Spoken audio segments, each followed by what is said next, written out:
At breakfast on Saturday, my daughter-in-law slammed a forged deed on the counter and demanded the paperwork for my beachfront house in front of my 10-year-old granddaughter. When I refused, she slapped me so hard my hearing aid flew off and shattered on the floor. I did not scream. I made 2 phone calls.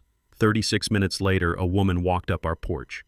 When my son saw who it was, he dropped to his knees and started crying. Before I continue this story, let me know where you are watching from in the comments below. Hit like and subscribe if you have ever had to teach a harsh lesson to someone who mistook your silence for weakness. My name is George. I am 70 years old. I spent 40 years as a structural engineer building bridges across this country. I know how to calculate weight limits. I know exactly how much pressure a foundation can endure before it cracks. My son Aaron and his wife Heather thought my personal foundation was crumbling. They believed my age made me a fragile structure they could easily demolish. They moved into my primary residence 2 years ago under the guise of keeping me company. The company they provided was a relentless campaign to strip me of my assets. They looked at a tired African-American man and saw an open vault. They did not see the steel reinforcement hidden inside. I watched them calculate my expiration date. I remained silent. My silence was never submission. My silence was observation. The breaking point arrived on a Saturday morning. The smell of burnt toast hung heavily in the kitchen air. I sat at the granite island eating my oatmeal. Mia, my 10-year-old granddaughter, sat across from me coloring in a large sketchbook. Mia is the only pure thing left in this house. Heather marched into the kitchen. Her heels clicked sharply against the hardwood floor. The sound was a deliberate attempt at intimidation. She did not say good morning. She slammed a thick stack of legal papers directly over my bowl of oatmeal. The top page bore the official embossed seal of Chatham County. It was a property transfer deed for my Savannah beachfront house, the house I built with my own 2 hands. Heather crossed her arms. Her blue eyes were cold and demanding. "Sign it, George," she commanded. The tone was not a request. It was an order from a warden to a prisoner. "We are finalizing the portfolio consolidation today. Aaron and I need the Savannah property transferred into our holding account to secure a new commercial investment line. You are getting too old to manage coastal real estate. Sign the paper. Do it right now." I looked down at the signature line. Someone had already forged my initials on the lower margins of the document. The forgery was sloppy but arrogant. I looked across the counter at Mia. The little girl had stopped coloring. Her shoulders were tense. Her eyes darted between her mother and me. She knew the fighting was about to start. Heather noticed my gaze shifting toward the child. She placed her hands flat on the granite counter and leaned in close to my face. "Do not make this difficult in front of Mia," Heather whispered. Her voice carried a venomous edge. "Sign the deed, George. Make it easy on the family. You owe us for this." I owed them absolutely nothing. They lived under my roof rent-free. They drove luxury vehicles I paid off entirely. They consumed my resources while plotting my ruin. I looked Heather directly in the eyes. I slid the papers back across the smooth granite surface. The forged deed slipped off the edge and fell onto the floor. "I am not signing anything," I stated clearly. "The Savannah house belongs to me. It will never belong to you. I will not fund your delusions of grandeur." Heather lost her mind. The calm rejection completely shattered her facade of control. Her face flushed red with unadulterated rage. She raised her right hand. She swung it down with all her strength. The physical slap echoed through the quiet kitchen like a gunshot. The brutal impact snapped my head sharply to the side. The plastic casing of my hearing aid dislodged from my ear. It hit the ceramic tile and shattered into 3 distinct pieces. Mia screamed. She covered her ears and buried her face in her sketchbook. She began to sob quietly into the paper. I did not scream. I did not raise my hand to strike back. I tasted the sharp metallic flavor of copper in my mouth. A thin line of blood trickled down my chin from a cut on my inner lip. I wiped the blood away with the back of my hand. I looked down at the shattered pieces of my hearing aid on the floor. I looked back up at Heather. She stood there breathing heavily. Her chest heaved with adrenaline. She expected me to shout. She expected me to surrender to her violence. I stood up from the wooden stool. I walked past her without uttering a single word. I walked into the hallway and picked up the landline phone mounted on the wall. I dialed the first number from memory. Gregory answered on the second ring. Gregory is my attorney. He has been my trusted attorney for 25 years. Gregory, execute the final documents. I said into the receiver. The containment protocol is active. Gregory did not ask any questions. He understood exactly what those words meant. I hung up the phone. I dialed the second number. A woman answered the line immediately. Valerie, I said, you have the green light. The suspects are at the primary residence. Proceed with the warrant. I placed the receiver back on the hook. The trap was officially set. The steel doors were locking around them. I returned to the kitchen. I sat back down on my stool. I pulled Mia close to me and shielded her eyes. Heather was pacing the floor frantically, shouting about lawyers and nursing homes. I ignored every single word she said. I simply watched the clock on the wall. 36 minutes later, a heavy knock echoed through the front door. The sound was rhythmic. It was authoritative. Aaron came down the stairs in his bathrobe, rubbing his eyes. He walked down the hall and unlocked the deadbolt. He pulled the heavy oak door open. A woman stood on the porch. She wore a dark windbreaker with bold yellow letters across the back. 2 armed tactical agents stood right behind her. Aaron did not yell. He did not ask what was happening. He did not act confused. He looked at the woman on the porch. The color drained completely from his face. His knees buckled immediately. He dropped straight to the hardwood floor. He put his hands over his face and began weeping loudly like a broken child. The grand illusion of his absolute power vanished in an instant. The brutal reckoning had finally arrived today. Justice was no longer a silent threat. He was completely trapped. Heather abandoned her aggressive posture in the kitchen. She marched past me with her jaw clenched tight.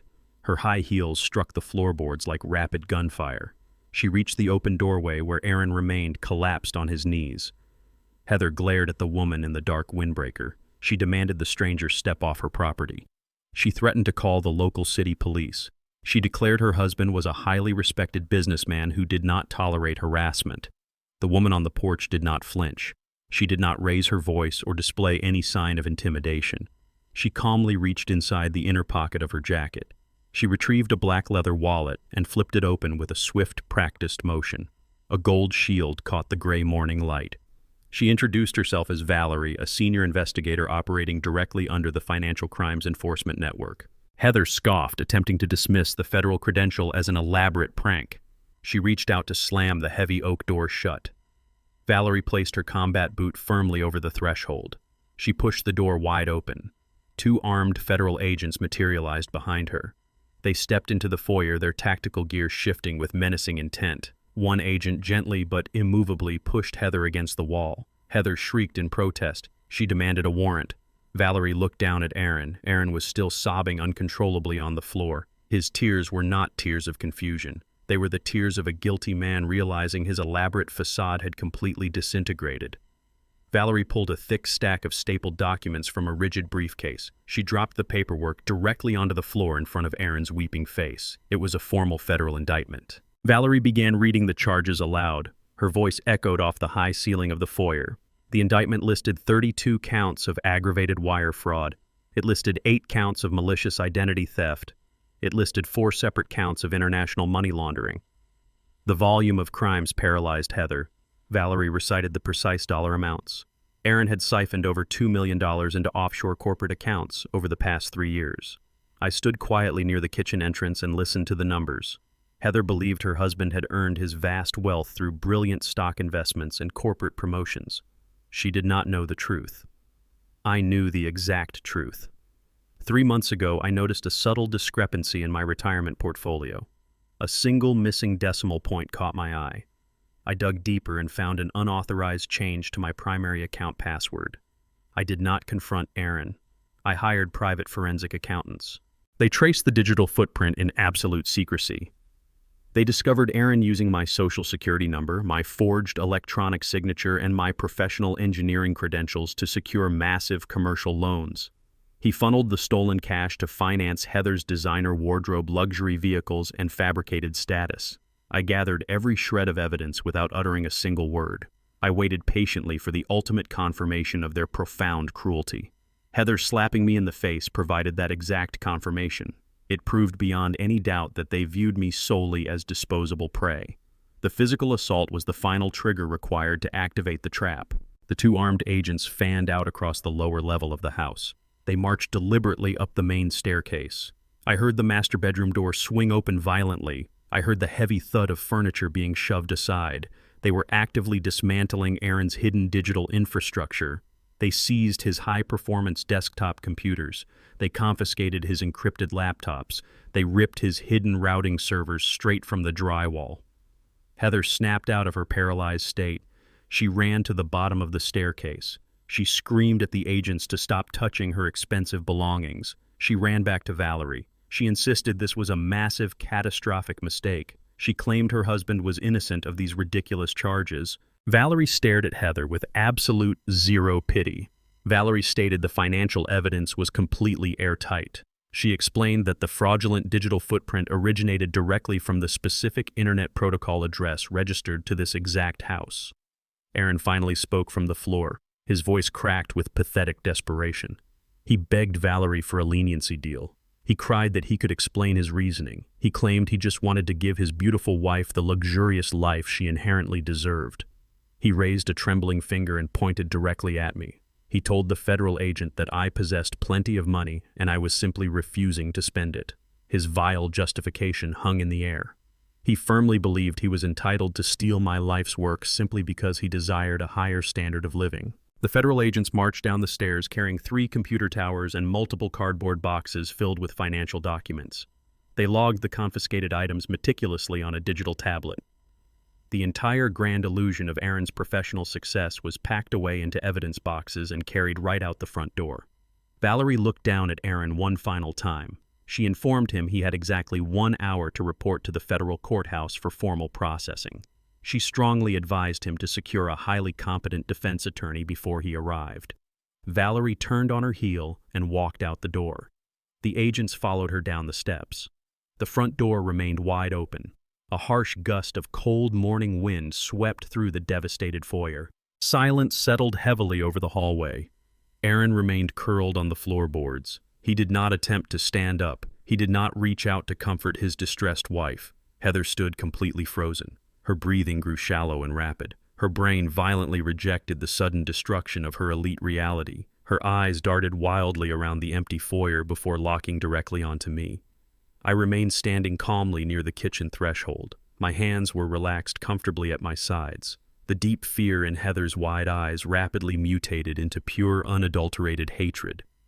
She desperately needed a target for her overwhelming anger. She could not attack the federal government. She chose to attack the quiet old man she had just assaulted minutes earlier. Heather marched aggressively toward me. She pointed her manicured finger mere inches from my nose. She screamed that this entire catastrophe was entirely my fault. She absurdly claimed I had somehow manipulated the complex bank records to frame her innocent husband.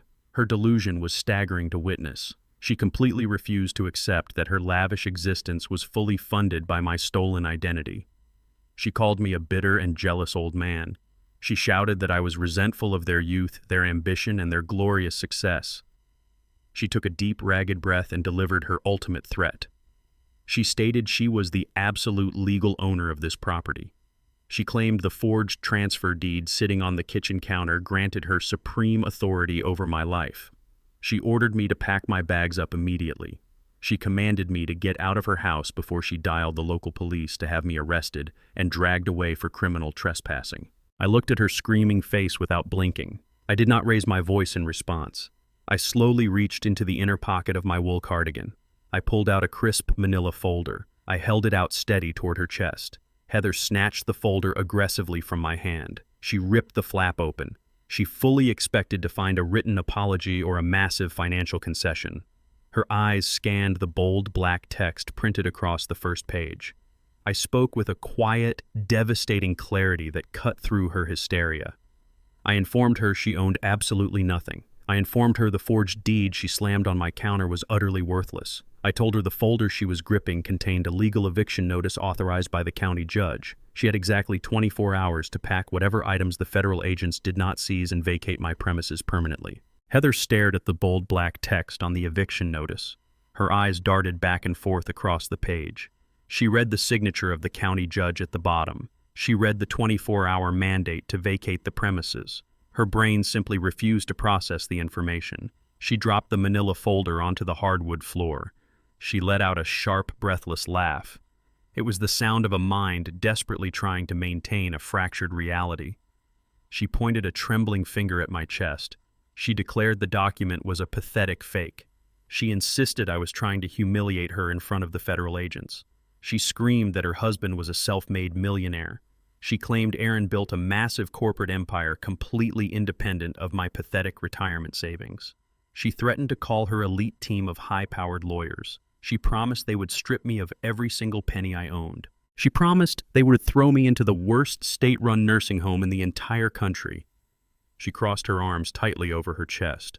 She stood tall, trying to project absolute authority. She was a woman fighting a Category 5 hurricane with a paper umbrella. I let her finish her frantic tirade. I stood perfectly still. A seasoned engineer always lets the failing structure groan before it completely collapses. I looked at her cold blue eyes. I spoke with a quiet, measured tone. I told her to look at her husband. Aaron was still sobbing loudly on the floor of the grand foyer. The federal agents were marching past him carrying boxes of his encrypted hard drives and financial ledgers. I asked Heather if that looked like a self-made millionaire to her. I informed her she had been living inside a carefully constructed mirage for the entirety of her marriage. I built my structural engineering firm from the ground up 40 years ago. I poured my blood and sweat into every concrete foundation we ever designed. When I officially retired, I handed the executive control over to a board of trusted senior directors. I did not hand the company to Aaron. I knew my son possessed massive ambition but absolutely zero moral discipline. Aaron is not the chief executive officer. Aaron is merely a mid-level logistics manager. His actual salary barely covers the annual property taxes on this coastal estate. Heather's face lost all its vibrant color. Her jaw went completely slack. She shook her head in rapid denial. She argued that Aaron bought her designer clothes from Paris. She argued he paid for their frequent summer trips to the Amalfi Coast. She argued he purchased the matching luxury vehicles currently sitting in my driveway. I nodded slowly. I confirmed he certainly paid for those lavish things. He paid for them by committing massive wire fraud and stealing my identity. He paid for them by routing my personal capital through offshore corporate accounts to fund her insatiable appetite for unearned status. Heather stumbled backward. Her expensive high heels caught on the edge of the hallway rug. She caught herself against the painted wall. She looked around the grand foyer of the house she firmly thought she owned. The crystal chandelier hung above us. The sweeping mahogany staircase curved upward to the master suite. She tried to cling to her last remaining piece of legal leverage. She shouted that my name was not on the deed to this primary residence. She claimed she saw the property records with her own two eyes. She insisted she and Aaron were the legally registered owners of the estate. I stepped closer to her. I maintained my calm and steady voice. I corrected her massive miscalculation. I explained the absolute concept of an irrevocable trust. I purchased this entire estate outright 10 years ago with cash. I did not put the deed in my name. I placed the property directly into an impenetrable legal trust established solely for my granddaughter Mia. I structured the trust with extreme precision to protect the child from her own greedy parents. I am the sole managing trustee. Aaron and Heather were never the owners. They were simply permitted to live here as temporary guests under my strict discretion. I told Heather to recall the events of the morning. I reminded her of the breakfast table. I reminded her of the forged transfer document she demanded I sign. I reminded her of the exact moment she chose to raise her hand and strike me across the face. She had assaulted the only man holding the keys to her entire existence. She had physically attacked the absolute architect of her reality. The sheer gravity of her catastrophic error finally crushed her. I watched the exact moment her internal foundation shattered completely. Her arrogant posture dissolved. Her shoulders slumped forward. She looked down at her hands as if she did not recognize them. She realized the federal agents were walking out the door with her husband. She realized she had exactly 24 hours before the local sheriff arrived to physically remove her from the premises. She realized her luxury vehicles would be repossessed by the banks by the end of the week. She realized the elite social standing she desperately craved was entirely gone. Total panic hijacked her nervous system. Her survival instinct activated instantly. If the house was lost and her husband was going to a federal prison, she needed immediate liquidity. She needed untraceable cash. She needed the emergency assets to secure her escape. Heather spun around frantically. She abandoned Aaron weeping on the floor. She ignored the federal agents walking out the front door. She sprinted toward the mahogany staircase. She kicked off her high heels to run much faster. She scrambled up the wooden stairs 2 at a time. She was panting heavily like a hunted animal. She reached the second-floor landing and sprinted down the long carpeted corridor toward the master bedroom. I followed her at a steady, deliberate pace. I walked up the stairs without rushing. I knew exactly where she was going. I knew exactly what she was trying to retrieve. Heather threw the heavy master bedroom door open. She dropped to her knees at the foot of the massive king-sized bed. She violently ripped back the expensive Persian rug covering the hardwood floor. She exposed the hidden steel floor safe embedded deep in the foundation of the house. She punched the 6-digit numerical code into the electronic keypad. Her fingers were shaking violently. She misdialed the first time. She cursed loudly and punched the numbers in again. The green light flashed brightly. The heavy steel bolts retracted with a solid metallic click. Heather grabbed the metal handle. She yanked the heavy door open. She reached her hands inside, desperately expecting to find velvet pouches filled with her expensive diamond jewelry and thick stacks of emergency cash. She leaned forward and stared into the dark metal cavity. Her frantic breathing stopped instantly. Her hands touched the cold steel bottom of the secure container. She scraped her fingernails across the bare metal, trying to find anything of value. The safe was completely empty. The cold steel bottom of the safe offered no comfort to her frantic hands. Heather dragged her perfectly manicured fingernails across the bare metal bottom. She pulled out 3 black velvet pouches and hurled them onto the master bedroom floor. The velvet pouches were completely flat. Her diamond tennis bracelet was gone. Her vintage Cartier watches were gone. The thick stacks of $100 bills she kept as her ultimate emergency fund had completely vanished. Heather let out a guttural shriek that tore through the quiet atmosphere of the second floor. She spun around on her knees. She looked out into the hallway. I stood in the doorway observing her total psychological collapse. Valerie stood directly behind me. 2 tactical agents were hauling Aaron up the grand staircase. Aaron had his hands secured tightly behind his back with heavy zip ties. Heather pointed a trembling finger at the federal agents. She accused them of robbing her. She screamed that the government mercenaries had raided her private sanctuary and stolen her personal wealth. She demanded Valerie return the jewelry immediately before she filed a massive federal lawsuit for theft and corruption. Valerie did not blink. She stepped into the master bedroom with steady authority. She reached into her tactical vest and pulled out Aaron's expensive leather wallet.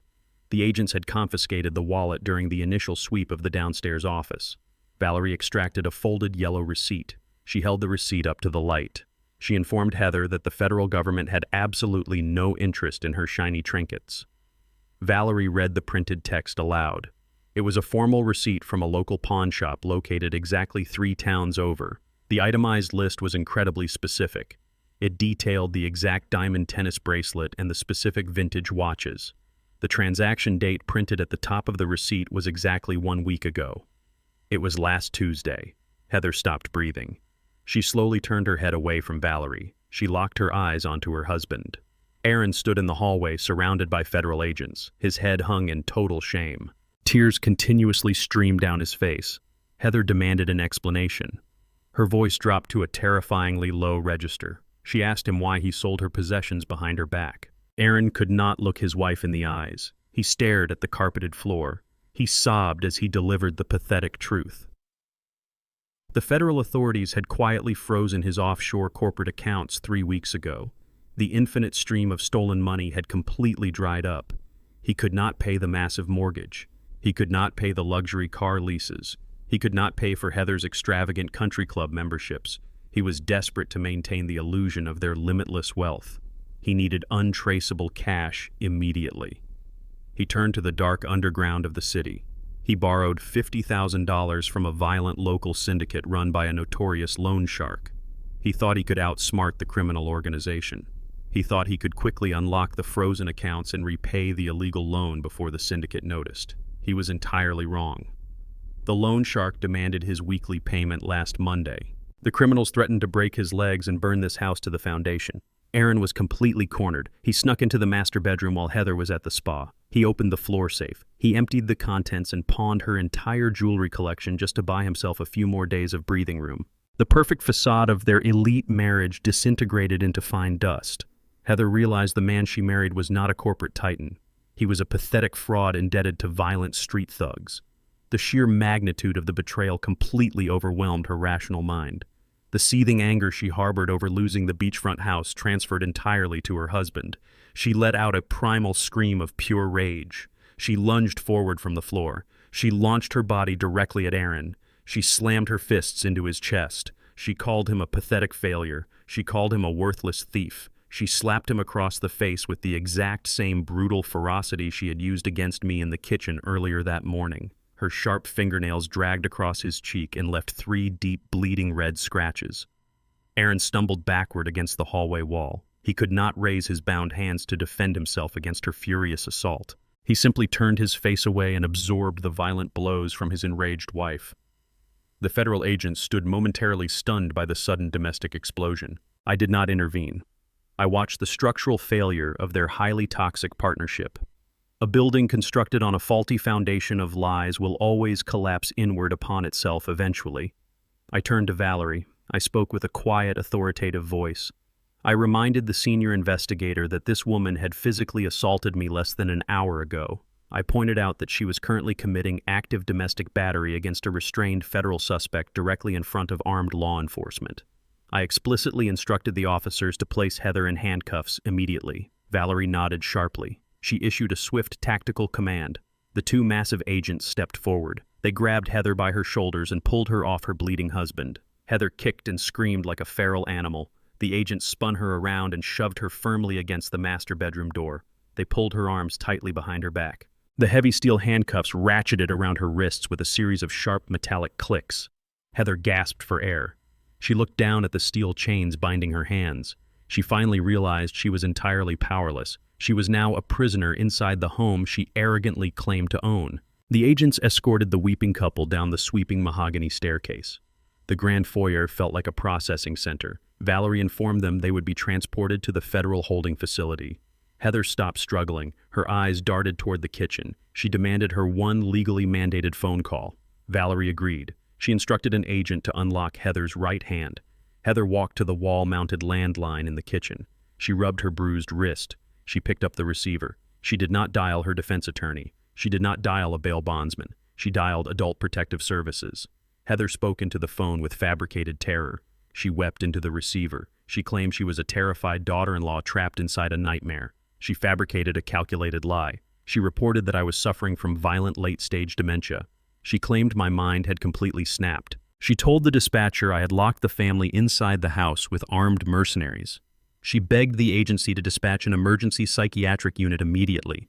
She demanded a medical transport team to strip me of my civil rights. She hung up the heavy plastic phone and turned to face me. A wicked, triumphant smile slowly spread across her face. She firmly believed she had found the ultimate legal loophole. She believed she had constructed a trap I could never escape. The flashing blue and red lights of 2 local police cruisers reflected off the grand foyer windows. The federal agents had barely secured the perimeter when the local authorities arrived. A stern woman wearing a gray blazer stepped out of the lead vehicle. She carried a thick clipboard and wore a laminated identification badge. Her name was Brenda, and she was a senior caseworker for Adult Protective Services. Heather had utilized her permitted phone call to orchestrate a spectacular defensive maneuver. She knew her financial empire had collapsed. She needed an immediate legal weapon to override my eviction notice and regain total control of my assets. She chose to weaponize my age. Brenda walked through the front door flanked by 2 city police officers. The local officers tensed up seeing the armed federal agents in the hallway. Valerie stepped forward and quietly explained the ongoing federal wire fraud investigation. Brenda ignored the agents and focused entirely on the domestic situation. She saw Heather standing against the wall with her hands securely bound in steel handcuffs. Heather executed a flawless psychological pivot the exact moment Brenda made eye contact. The vicious, screaming woman who had just physically assaulted her own husband vanished. Heather instantly transformed into a fragile, terrified victim. Heather dropped to her knees and began to sob hysterically. She pleaded with Brenda for absolute protection. She claimed she was living in constant, suffocating fear. She pointed her bound hands directly at me. She fabricated a horrifying narrative with chilling conviction. She told the caseworker that I was suffering from severe, rapidly deteriorating dementia. She claimed my cognitive decline made me incredibly aggressive and paranoid. She lied straight to Brenda's face, stating that I had hired armed mercenaries to hold the family hostage. She claimed the eviction notice was a delusional manifestation. Heather did not stop at mere accusations. She immediately pushed for absolute legal authority. She demanded the caseworker initiate an emergency medical guardianship protocol right there in the hallway. She argued that she was the only adult capable of managing my complex estate and medical care. She insisted the authorities invalidate my eviction notice and mandate my involuntary transfer to a locked psychiatric facility. She was attempting a total institutional coup. She believed that stripping me of my civil rights would instantly transfer the control of the irrevocable trust directly into her hands. The local police officers turned their attention toward me. Their hands rested cautiously on their utility belts. Brenda stepped forward with her clipboard raised. She looked at me with deep suspicion. She asked me to state my full name, the current date, and my immediate location. She asked me to explain why my daughter-in-law was currently restrained. The entire room fell completely silent. The federal agents watched. The local police officers waited for my response. Aaron remained motionless against the wall, silently nursing the deep scratches on his cheek. Heather continued to whimper and perform her role flawlessly. I did not raise my voice to defend my sanity. I did not express outrage at her monstrous accusations. Arguing with a hysterical liar only validates their manufactured chaos. I looked calmly at Brenda. I invited her to step into the kitchen. I turned my back on the armed officers and walked slowly toward the granite island. I filled the electric kettle with fresh water. I turned the machine on and retrieved 2 ceramic mugs. I placed a single tea bag of chamomile into one mug. I moved with deliberate, unhurried precision. Brenda followed me, keeping a safe distance. The local police officers stood firmly in the doorway. I poured the boiling water over the chamomile tea. I pushed the steaming mug across the granite counter toward the caseworker. I told her the tea would help calm her nerves during a very stressful investigation. Brenda did not touch the mug. She demanded I answer her questions regarding my cognitive health and the violent incident that had occurred in the house. I opened the small wooden drawer beneath the kitchen counter. I reached inside and pulled out a tiny black micro-secure digital memory card. I placed the small piece of plastic directly next to her steaming mug. I explained the exact origin of the memory card in a steady, measured tone. 4 months ago, I began to notice small items disappearing from my personal study. I noticed documents shifted on my desk. I realized Heather was rummaging through my private life. I did not confront her. I simply installed high-definition motion, activated hidden cameras inside the smoke detectors in every major room. I told Brenda she did not need to rely on the desperate lies of a cornered criminal to assess my mental competence. I instructed the local police officers to retrieve their digital evidence tablet. One of the officers quickly retrieved the electronic device. He inserted the tiny memory card into the side port. The high-definition video file loaded instantly on the bright screen. Brenda and the 2 police officers huddled around the digital tablet. I pressed the play button. The crystal-clear audio and video filled the tense kitchen. The footage perfectly captured the events of that exact morning. It showed me sitting calmly at the kitchen island eating my oatmeal. Then it captured Heather storming into the room. The officials watched in horrified silence as the digital version of Heather slammed the forged property transfer deed onto the counter. They listened to her viciously demand my signature.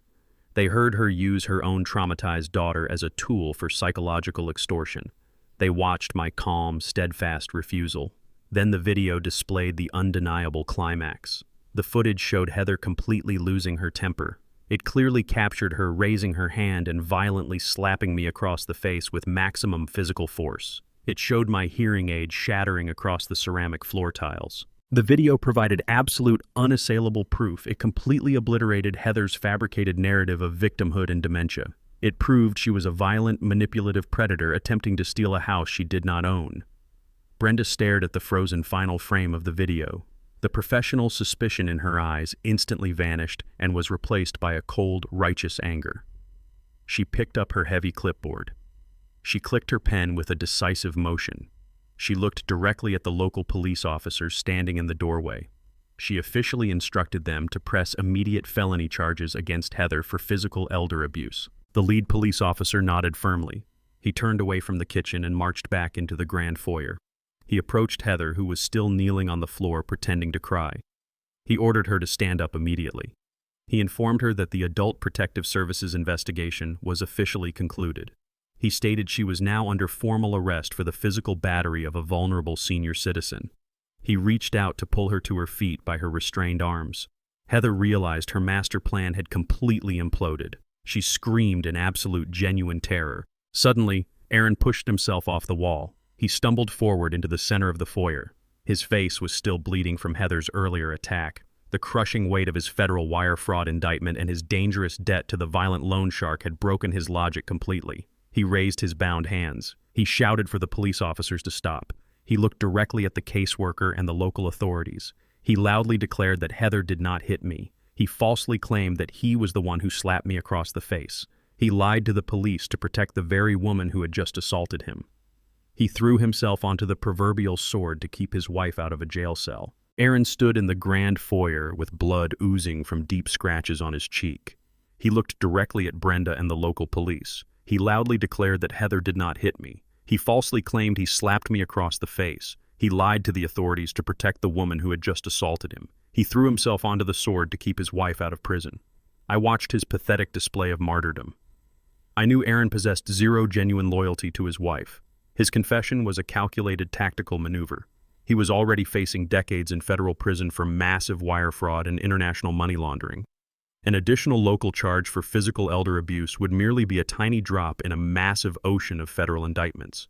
If Heather went to the county jail for assault, she would be utterly useless to his survival strategy. If he kept Heather on the outside, she could contact his remaining underground associates. She could liquidate whatever small, hidden assets they still possessed. She could secure a defense attorney or attempt to bribe the violent loan shark currently hunting him down.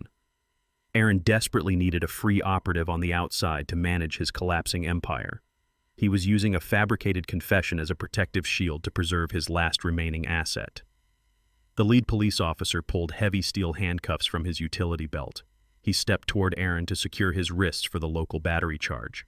Brenda furiously scribbled notes on her clipboard to document the shocking admission. Heather stood frozen against the wall. She did not correct her husband's blatant lie. She silently accepted his sacrifice to save her own skin. I stepped forward before the officer could lock the steel cuffs around my son's wrists. I instructed the police officer to stop immediately. I told the officer I was the sole victim of the alleged assault. I stated I required a private conversation with my son before I officially pressed charges or submitted the digital video evidence to the precinct. Brenda protested my request. She claimed the domestic situation was far too volatile to allow a private meeting. I looked at the caseworker with unyielding authority. I reminded her that my mental competence was irrefutably proven by the hidden camera footage she had witnessed. I reminded her this was my private residence, and I dictated the immediate flow of events. I demanded exactly 5 minutes alone with my son in my private study. The lead police officer nodded slowly. He stepped back and gestured toward the hallway. He explicitly warned Aaron that any sudden aggressive movements would result in an immediate physical takedown. I turned and walked down the long corridor toward my study. Aaron followed me, dragging his feet heavily across the hardwood floor. We entered the room lined with tall mahogany bookshelves and heavy leather armchairs. I closed the solid oak door firmly behind us. The silence inside the study was absolute. It was the exact room where I had drafted the complex architectural plans for hundreds of massive steel bridges. It was the precise room where I had quietly compiled the devastating financial evidence of my son's monumental crimes. Aaron stood near the center of the large Persian rug. He refused to make eye contact with me. He looked down at the floorboards like a thoroughly beaten animal. I walked around my mahogany desk and sat down in my leather chair. I looked at the man I had raised. I felt no pity for his predicament. I spoke with quiet, devastating clarity that cut straight through his arrogance. I told Aaron I knew exactly what he was attempting to achieve with his fake confession. I systematically dismantled his pathetic tactical strategy. I explained I knew he wanted Heather on the outside to liquidate his hidden offshore accounts and manage his violent street creditors. I watched his shoulders slump heavily as his survival plan evaporated. I offered him a brutal, unyielding proposition. I told him I possessed the undisputed power to send Heather directly to the county jail for felony elder abuse. I told him the video evidence captured by the smoke detector camera was absolute.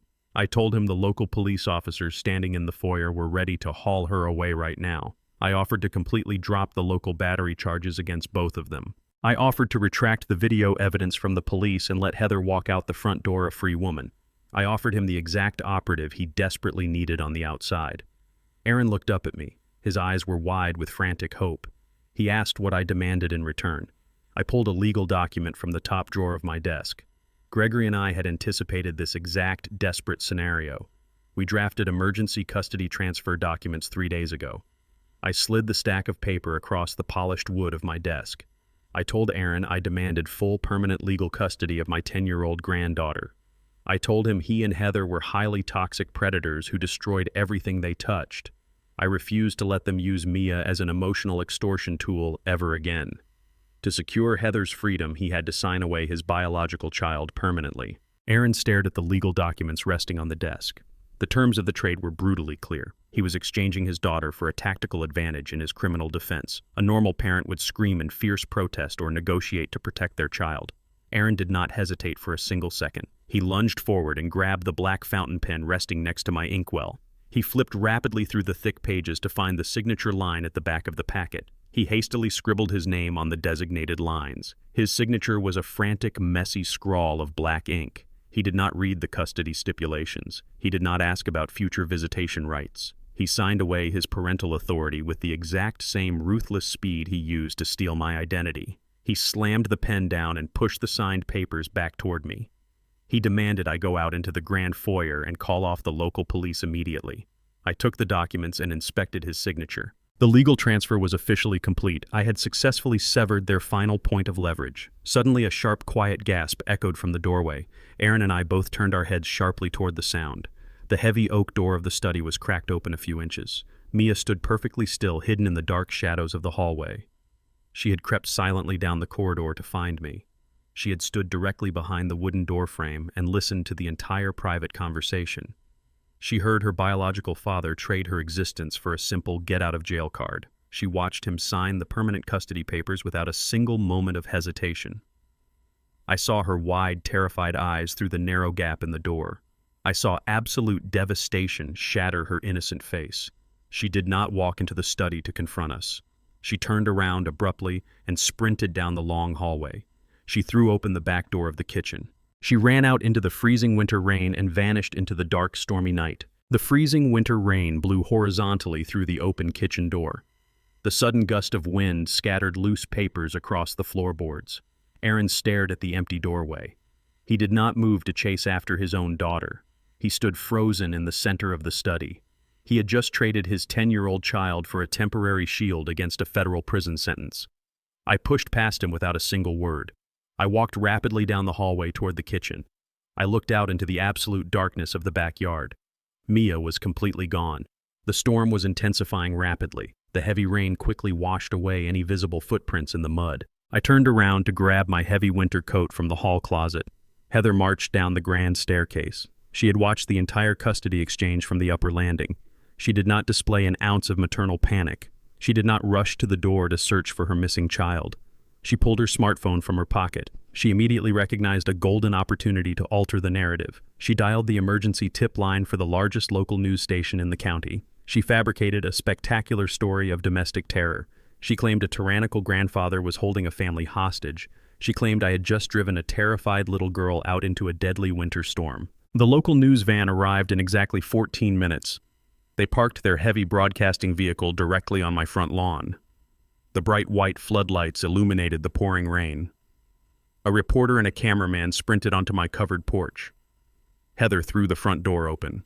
She executed another flawless theatrical performance. She collapsed against the door frame. She sobbed hysterically for the rolling camera. She pointed a trembling finger at me. She accused me of ruling the household with an iron fist. She claimed I verbally abused Aaron and psychologically tortured Mia.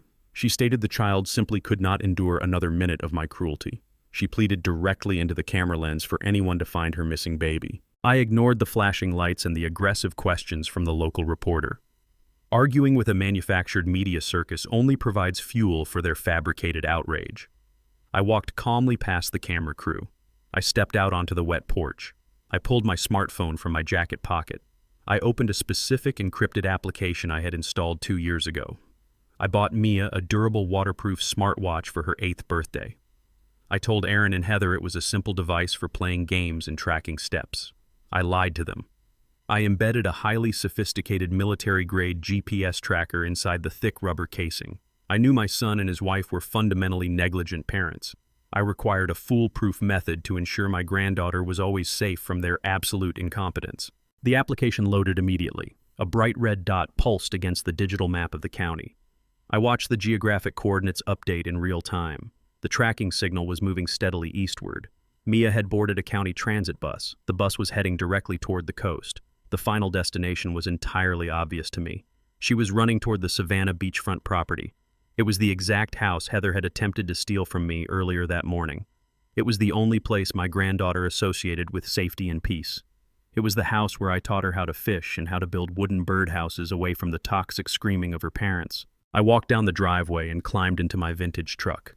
The heavy steel door slammed shut against the howling wind. I started the engine. The powerful motor roared to life. I threw the transmission into gear and accelerated aggressively down the flooded street. The news crew attempted to chase my vehicle with their bright camera lights. I left them entirely behind in the darkness. The drive to the coast usually takes 40 minutes. The severe winter storm slowed my progress significantly. The rain lashed against the windshield in violent horizontal sheets. The heavy wiper blades struggled to clear the immense volume of water. The coastal roads were beginning to flood rapidly. I navigated the dangerous conditions with absolute mechanical precision. I focused my entire mind on the blinking red dot illuminating my digital dashboard screen. The tracking signal stopped moving. The red dot stabilized directly over the geographic coordinates of the beachfront house. I turned off the main coastal highway. I drove down the long gravel driveway leading to the property. The ocean was completely enraged. Massive black waves crashed violently against the wooden pylons supporting the rear deck. The saltwater spray mixed heavily with the freezing rain. I parked the truck near the standalone boathouse. I grabbed a heavy tactical flashlight from the glove compartment. I stepped out into the brutal storm. The wind nearly knocked me completely off balance. I activated the flashlight and swept the bright beam across the exterior of the elevated house. I walked directly toward the wooden lattice skirting that protected the underside of the wraparound porch. I shined the light through the narrow wooden slats. I saw a small pair of soaked sneakers tucked behind a concrete foundation pillar. I dropped to my knees in the wet sand. I grabbed the edge of the wooden lattice panel and pulled it open. I crawled into the dark, cramped space beneath the heavy wooden deck. The smell of damp earth and salt filled the confined area. I aimed the flashlight toward the concrete pillar. Mia sat huddled tightly in the far corner. Her knees were pulled aggressively against her chest. Her winter coat was completely saturated with freezing rain. She was shivering violently in the absolute darkness. I crawled closer to her. I reached out and wrapped my heavy wool jacket tightly around her small, trembling shoulders. I expected her to weep. I expected her to break down completely after the traumatic events of the evening. I vastly underestimated the remarkable resilience of the young girl I had actively helped raise. Mia did not shed a single tear. Her young face was entirely resolute. Her jaw was set with absolute determination. She looked directly into my eyes without flinching. She reached a small, freezing hand deep into the saturated pocket of her winter jacket. She pulled out a small black plastic object. She held her hand out and pressed the object firmly into my open palm. I shined the tactical flashlight directly onto my hand. It was a high-capacity encrypted USB flash drive. I looked back up at my granddaughter. I asked where she acquired the digital device. Mia spoke with a steady voice that cut clearly through the sound of the crashing ocean waves. She told me she had slipped into the master bedroom while Heather was screaming at the federal agents. She reached deep into the hidden zippered compartment of Heather's designer purse. She meticulously extracted the drive before running away. A small strip of white athletic tape was adhered to the plastic casing. The drive was explicitly labeled Contingency E. The war had just escalated. I held the small black plastic drive in my hand. The rain continued to batter the wooden lattice of the crawl space. I guided Mia out from under the heavy wooden deck. I shielded her shivering body from the violent coastal wind. I quickly unlocked the heavy storm door of the beachfront house and rushed us inside. The interior was freezing but entirely dry. I immediately turned on the central heating system. I wrapped Mia in a thick thermal blanket. I promised her she was completely safe. I told her no one would ever force her to return to her toxic parents. She nodded silently and huddled on the living room sofa. I walked into the adjacent home office. I retrieved my secure laptop from my leather briefcase. I carried the computer back to the kitchen island. I sat down on the wooden stool and stared at the USB drive. The white athletic tape bearing the words Contingency E felt like a physical threat. I inserted the drive into the side port of my machine. The screen flickered as the operating system recognized the external device. A single folder appeared on my digital desktop. I clicked the folder icon. A massive cache of heavily encrypted files populated the screen. Heather was incredibly cunning but completely arrogant. She assumed her private digital sanctuary would never be breached by the daughter she continuously ignored. I opened the first document. It was a comprehensive export of her internet search history spanning the last 6 months. She had spent countless hours navigating encrypted web browsers and hidden dark web marketplaces. Her search queries were absolutely chilling. She had meticulously researched untraceable cardiovascular toxins. She read academic medical journals detailing compounds that mimic natural heart failure in elderly patients. I scrolled down the long digital list. I saw repeated searches for potassium chloride and synthetic digitalis. I opened the next file in the directory. It was a highly detailed spreadsheet. Heather had mapped out a complete assassination schedule. She created a highly detailed step-by-step blueprint to poison me slowly over a period of 2 weeks. She documented the precise dosages required to bypass standard toxicology screens. She calculated the exact concentration needed to ensure my death looked entirely natural. I opened the final document. It was a digital copy of the irrevocable trust agreement I had established for Mia.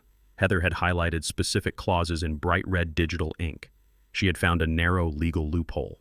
If I died of natural causes before my granddaughter reached the age of 18, the management of the massive trust defaulted to her surviving biological parents. Heather realized she could never legally break the trust while I was alive. She decided the only method to seize the vast fortune was to eliminate the sole managing trustee. The realization hit me with the force of a physical blow. The conflict was no longer a dispute over stolen funds or illegal property transfers. This was a calculated, premeditated murder conspiracy. Heather intended to watch me die in agony so she could maintain her lavish lifestyle. I did not waste a single second. I picked up my smartphone and dialed Agent Valerie directly. She answered the call on the first ring. I informed the senior federal investigator that the situation had radically escalated. I told her I possessed irrefutable digital evidence of a pending assassination plot. I explained that Heather had constructed a lethal blueprint to bypass my financial protections. Valerie demanded I transmit the files immediately. I established a secure encrypted connection between my laptop and the federal server. I uploaded the entire contents of the Contingency E folder. I watched the progress bar inch across my screen. The data transfer completed successfully. Valerie placed me on a brief hold while she reviewed the incoming intelligence. I looked over at Mia resting on the sofa. She was entirely oblivious to the lethal magnitude of the drive she had courageously stolen. Valerie returned to the line. Her professional demeanor was entirely gone. Her voice was sharp and urgent. She informed me that the financial fraud investigation was officially suspended. The federal agency was immediately upgrading the case to a full domestic terrorism and murder conspiracy operation. Valerie initiated a massive tactical mobilization. She dispatched a specialized hazardous materials team to my primary residence to secure the kitchen and dining areas. She ordered the local police to isolate Heather in a maximum security interrogation room. The federal government was preparing to tear Heather's entire existence apart. Valerie did not hang up the phone. She continued to analyze the raw data flowing from the flash drive. She opened a hidden ledger containing Heather's dark web cryptocurrency transactions. I heard Valerie furiously typing on her mechanical keyboard. She directly matched the digital blockchain receipts with the international shipping manifests. Valerie stopped typing. The absolute silence on the phone line caused my stomach to drop. She spoke with a grim, terrifying urgency. She told me she had successfully traced the final payment. Heather had purchased a highly concentrated liquid cardiac toxin from an underground European supplier. Valerie tracked the digital routing number. The massive cryptocurrency payment had cleared exactly 3 days ago. The lethal package was delivered to a private postal box registered in Aaron's name. Valerie instructed me to remain perfectly still. She asked me if I had consumed any food or beverages prepared by Heather within the exact past 48 hours. I ended the call. I placed the phone flat on the kitchen island. I looked down at my hands. A slight, involuntary tremor vibrated through my fingers. My pulse suddenly spiked. My chest felt incredibly tight. I closed my eyes and desperately searched my memory. I recalled the events of the early morning. I remembered sitting at the breakfast counter reading the newspaper. I remembered Heather walking into the kitchen with a strange, accommodating smile. She had offered to brew my morning coffee. She handed me a ceramic mug filled with dark roast. I remembered the coffee tasting unusually bitter. I had attributed the harsh flavor to a poorly roasted batch of beans. I drank the entire mug. I looked at my shaking hands as a cold sweat broke out across my forehead. The lethal blueprint was already in motion. The horrific truth settled heavily into my bones. The woman I had permitted to live under my roof had actively poisoned me just a few hours ago. The sudden tightness in my chest intensified into a dull, throbbing ache. I focused my vision on the flashing cursor. I refused to let panic overtake my rational mind. I had survived decades in industrial construction sites. I would not allow a greedy fraud to successfully terminate my life. I reached into my coat pocket and pulled out my emergency medical beacon. I pressed the heavy red button. The beacon instantly notified the local emergency dispatch center of a critical cardiac event. I leaned forward against the cold granite countertop. I stared out the large windows at the churning black ocean. The storm raged violently against the glass panes. I focused on drawing slow, deep breaths into my burning lungs. I intended to survive this toxic assault. The dull ache in my chest rapidly intensified into blinding pressure. A heavy iron vise clamped around my ribcage. The synthetic cardiovascular toxin Heather sourced was aggressively attacking my nervous system. My vision suddenly fractured into dark floating spots. The kitchen cabinets warped before my failing eyes. Profound nausea crashed over me. I gripped the granite island until my knuckles turned white. I fought violently against the urge to collapse. The poison was designed to mimic a massive heart attack and incapacitate its victim within minutes. I forced oxygen into my burning lungs. I refused to die in my own sanctuary. I pushed away from the counter and staggered toward the front door. Every step required a monumental expenditure of absolute willpower. The venom systematically shut down my motor functions. I grabbed the brass handle and shoved the door open. The freezing coastal wind slammed into my face. Icy rain stung my skin. I stumbled down the wooden porch steps and dragged my failing body toward my vintage truck. I leaned against the hood to steady my trembling legs. I reached for the driver door handle and looked at the gravel driveway. The front tire was completely flat. All 4 tires were completely destroyed. Deep, jagged lacerations marked the thick rubber sidewalls. Heather had systematically eliminated my physical escape route. She slashed the tires before she fled the property earlier that morning. She meticulously ensured I would remain trapped on the isolated estate while the lethal toxin destroyed my heart. I abandoned the useless vehicle and turned back toward the house. My breathing became incredibly shallow. The crushing pain radiated sharply down my left arm.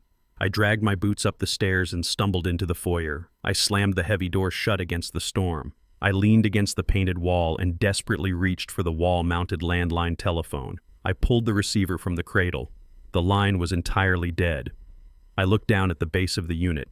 The thick communication wires had been cleanly severed with wire cutters. Heather had severed my connection to the outside world. She calculated every variable. She wanted me to die alone in the dark. My chest pain reached a catastrophic peak. My legs finally gave out. I collapsed heavily onto the hardwood floor. The ceiling spun wildly. Darkness crept aggressively into the corners of my vision. I had exactly one remaining lifeline. I remembered the standalone boathouse located 50 yards away.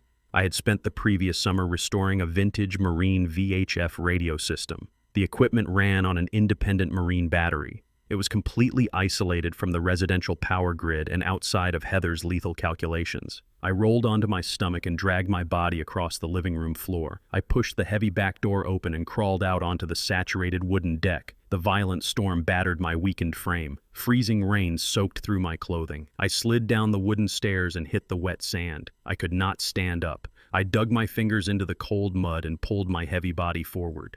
The 50 yards to the boathouse felt like an infinite, miserable marathon. The wind howled relentlessly. The ocean waves crashed violently against the shoreline. I focused my existence on the dark silhouette. Every inch of forward progress required absolute physical agony. My heart hammered erratically against my ribs. I reached the wooden door of the boathouse. I reached up and grabbed the brass handle. I pulled myself up just enough to twist the knob. I practically fell inside the dark, cramped structure. I dragged myself across the dusty floorboards toward the heavy metal workbench. The vintage marine radio sat in the corner. I reached up with a trembling hand and flipped the primary power switch. The analog dials illuminated with a warm orange glow. The machine hummed to life. I grabbed the heavy black microphone and pressed the transmission button. I broadcasted a desperate emergency mayday directly on the Universal Coast Guard Distress Channel. I clearly stated my exact coordinates and reported a severe critical medical emergency. A calm, authoritative voice responded through the static almost immediately. The regional Coast Guard dispatcher confirmed my location. They informed me a medical evacuation helicopter was currently stationed at a nearby coastal base. They dispatched the aerial rescue team directly to my coordinates. I dropped the heavy microphone onto the workbench. The final reserve of adrenaline completely evaporated from my bloodstream. The absolute darkness finally consumed my vision. My head slammed against the floorboards. The world went completely silent. I woke up to the blinding white fluorescent lights of a hospital emergency trauma room. Medical monitors beeped frantically around my bed. Thick plastic intravenous lines pumped clear fluids directly into my arms. A severe doctor stood over me holding a thick medical chart. He noticed my eyes opening. He stepped closer and shined a bright penlight into my pupils. He asked me if I knew my name. I whispered my identity through a terribly dry throat. The doctor lowered his light. He spoke with grave professional urgency. He informed me the Coast Guard extraction team transported me to the regional medical center just in time. He stated my heart was actively failing when I arrived in the trauma bay. The toxicologist isolated a massive concentration of synthetic digitalis within my bloodstream. The lethal chemical compound precisely matched the dark web research Valerie had uncovered. The doctor confirmed the substance was designed to trigger an untraceable terminal cardiac event. He stated I survived the calculated assassination attempt by a remarkably narrow margin. The medical team successfully neutralized the venom with a massive dose of specific binding antibodies. I took a slow, deep breath. The crushing pain in my chest had subsided into a dull, manageable ache. I looked directly at the lead physician. I asked him about my current medical prognosis. He assured me I was completely stabilized. He stated I would require several days of intense monitoring, but my heart suffered no permanent structural damage. I formulated a brutal tactical countermeasure.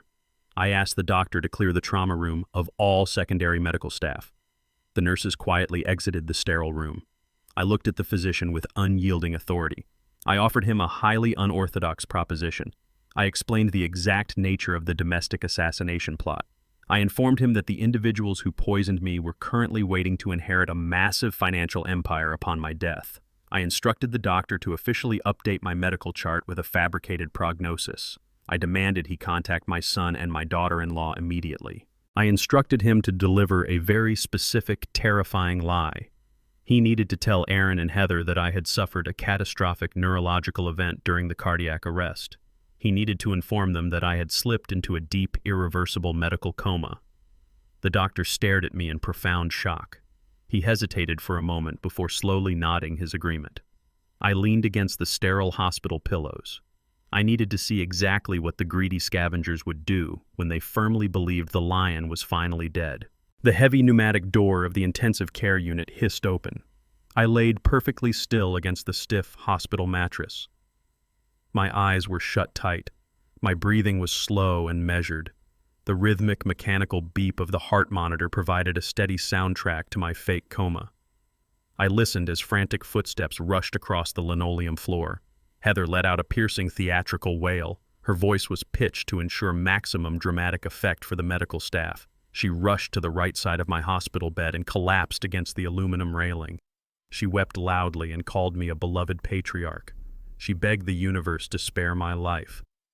Aaron mirrored her highly calculated performance perfectly. He stood on the left side of the bed and spoke in a trembling, broken voice. He thanked the attending nurse for saving his dear father. The young nurse offered her deepest condolences and explained that my neurological state was completely unresponsive. She assured them that I was comfortable and feeling absolutely no pain. She quietly stepped out of the room to give the grieving family a moment of private closure. The heavy door clicked shut. Heather stopped weeping in an instant. The agonizing sobs vanished from her throat as if someone had flipped a mechanical switch. She stood up straight and violently wiped the fabricated tears from her cheeks. She let out a sharp sigh of annoyance. She complained loudly about the sterile smell of the hospital room. She wiped her hands on her expensive designer pants as if touching the metal bed railing had physically contaminated her. Aaron did not offer a single word of comfort to his allegedly dying father. He immediately stepped away from the medical monitors and scanned the perimeter of the private suite. I maintained my absolute stillness.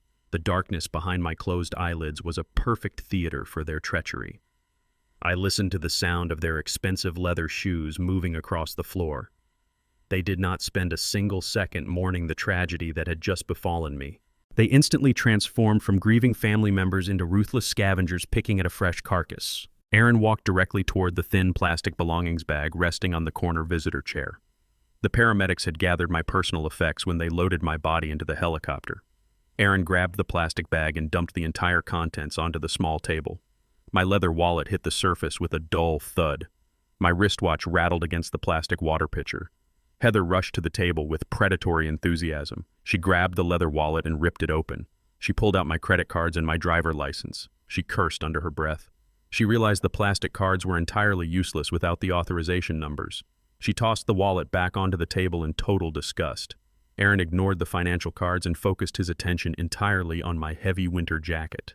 The wool coat had protected me during my agonizing crawl across the beach. It was still damp and smelled strongly of ocean salt. Aaron picked up the jacket and aggressively jammed his hands into the deep pockets. He searched for anything of immediate monetary value. He pulled out a ring of common house keys and threw them aside. He patted down the exterior fabric with frantic urgency. Heather leaned over his shoulder and demanded he search the interior lining. She reminded him that I always hid my most valuable assets in the most unconventional places. She stated the offshore accounts were completely frozen, and they desperately required an alternative source of immediate liquidity.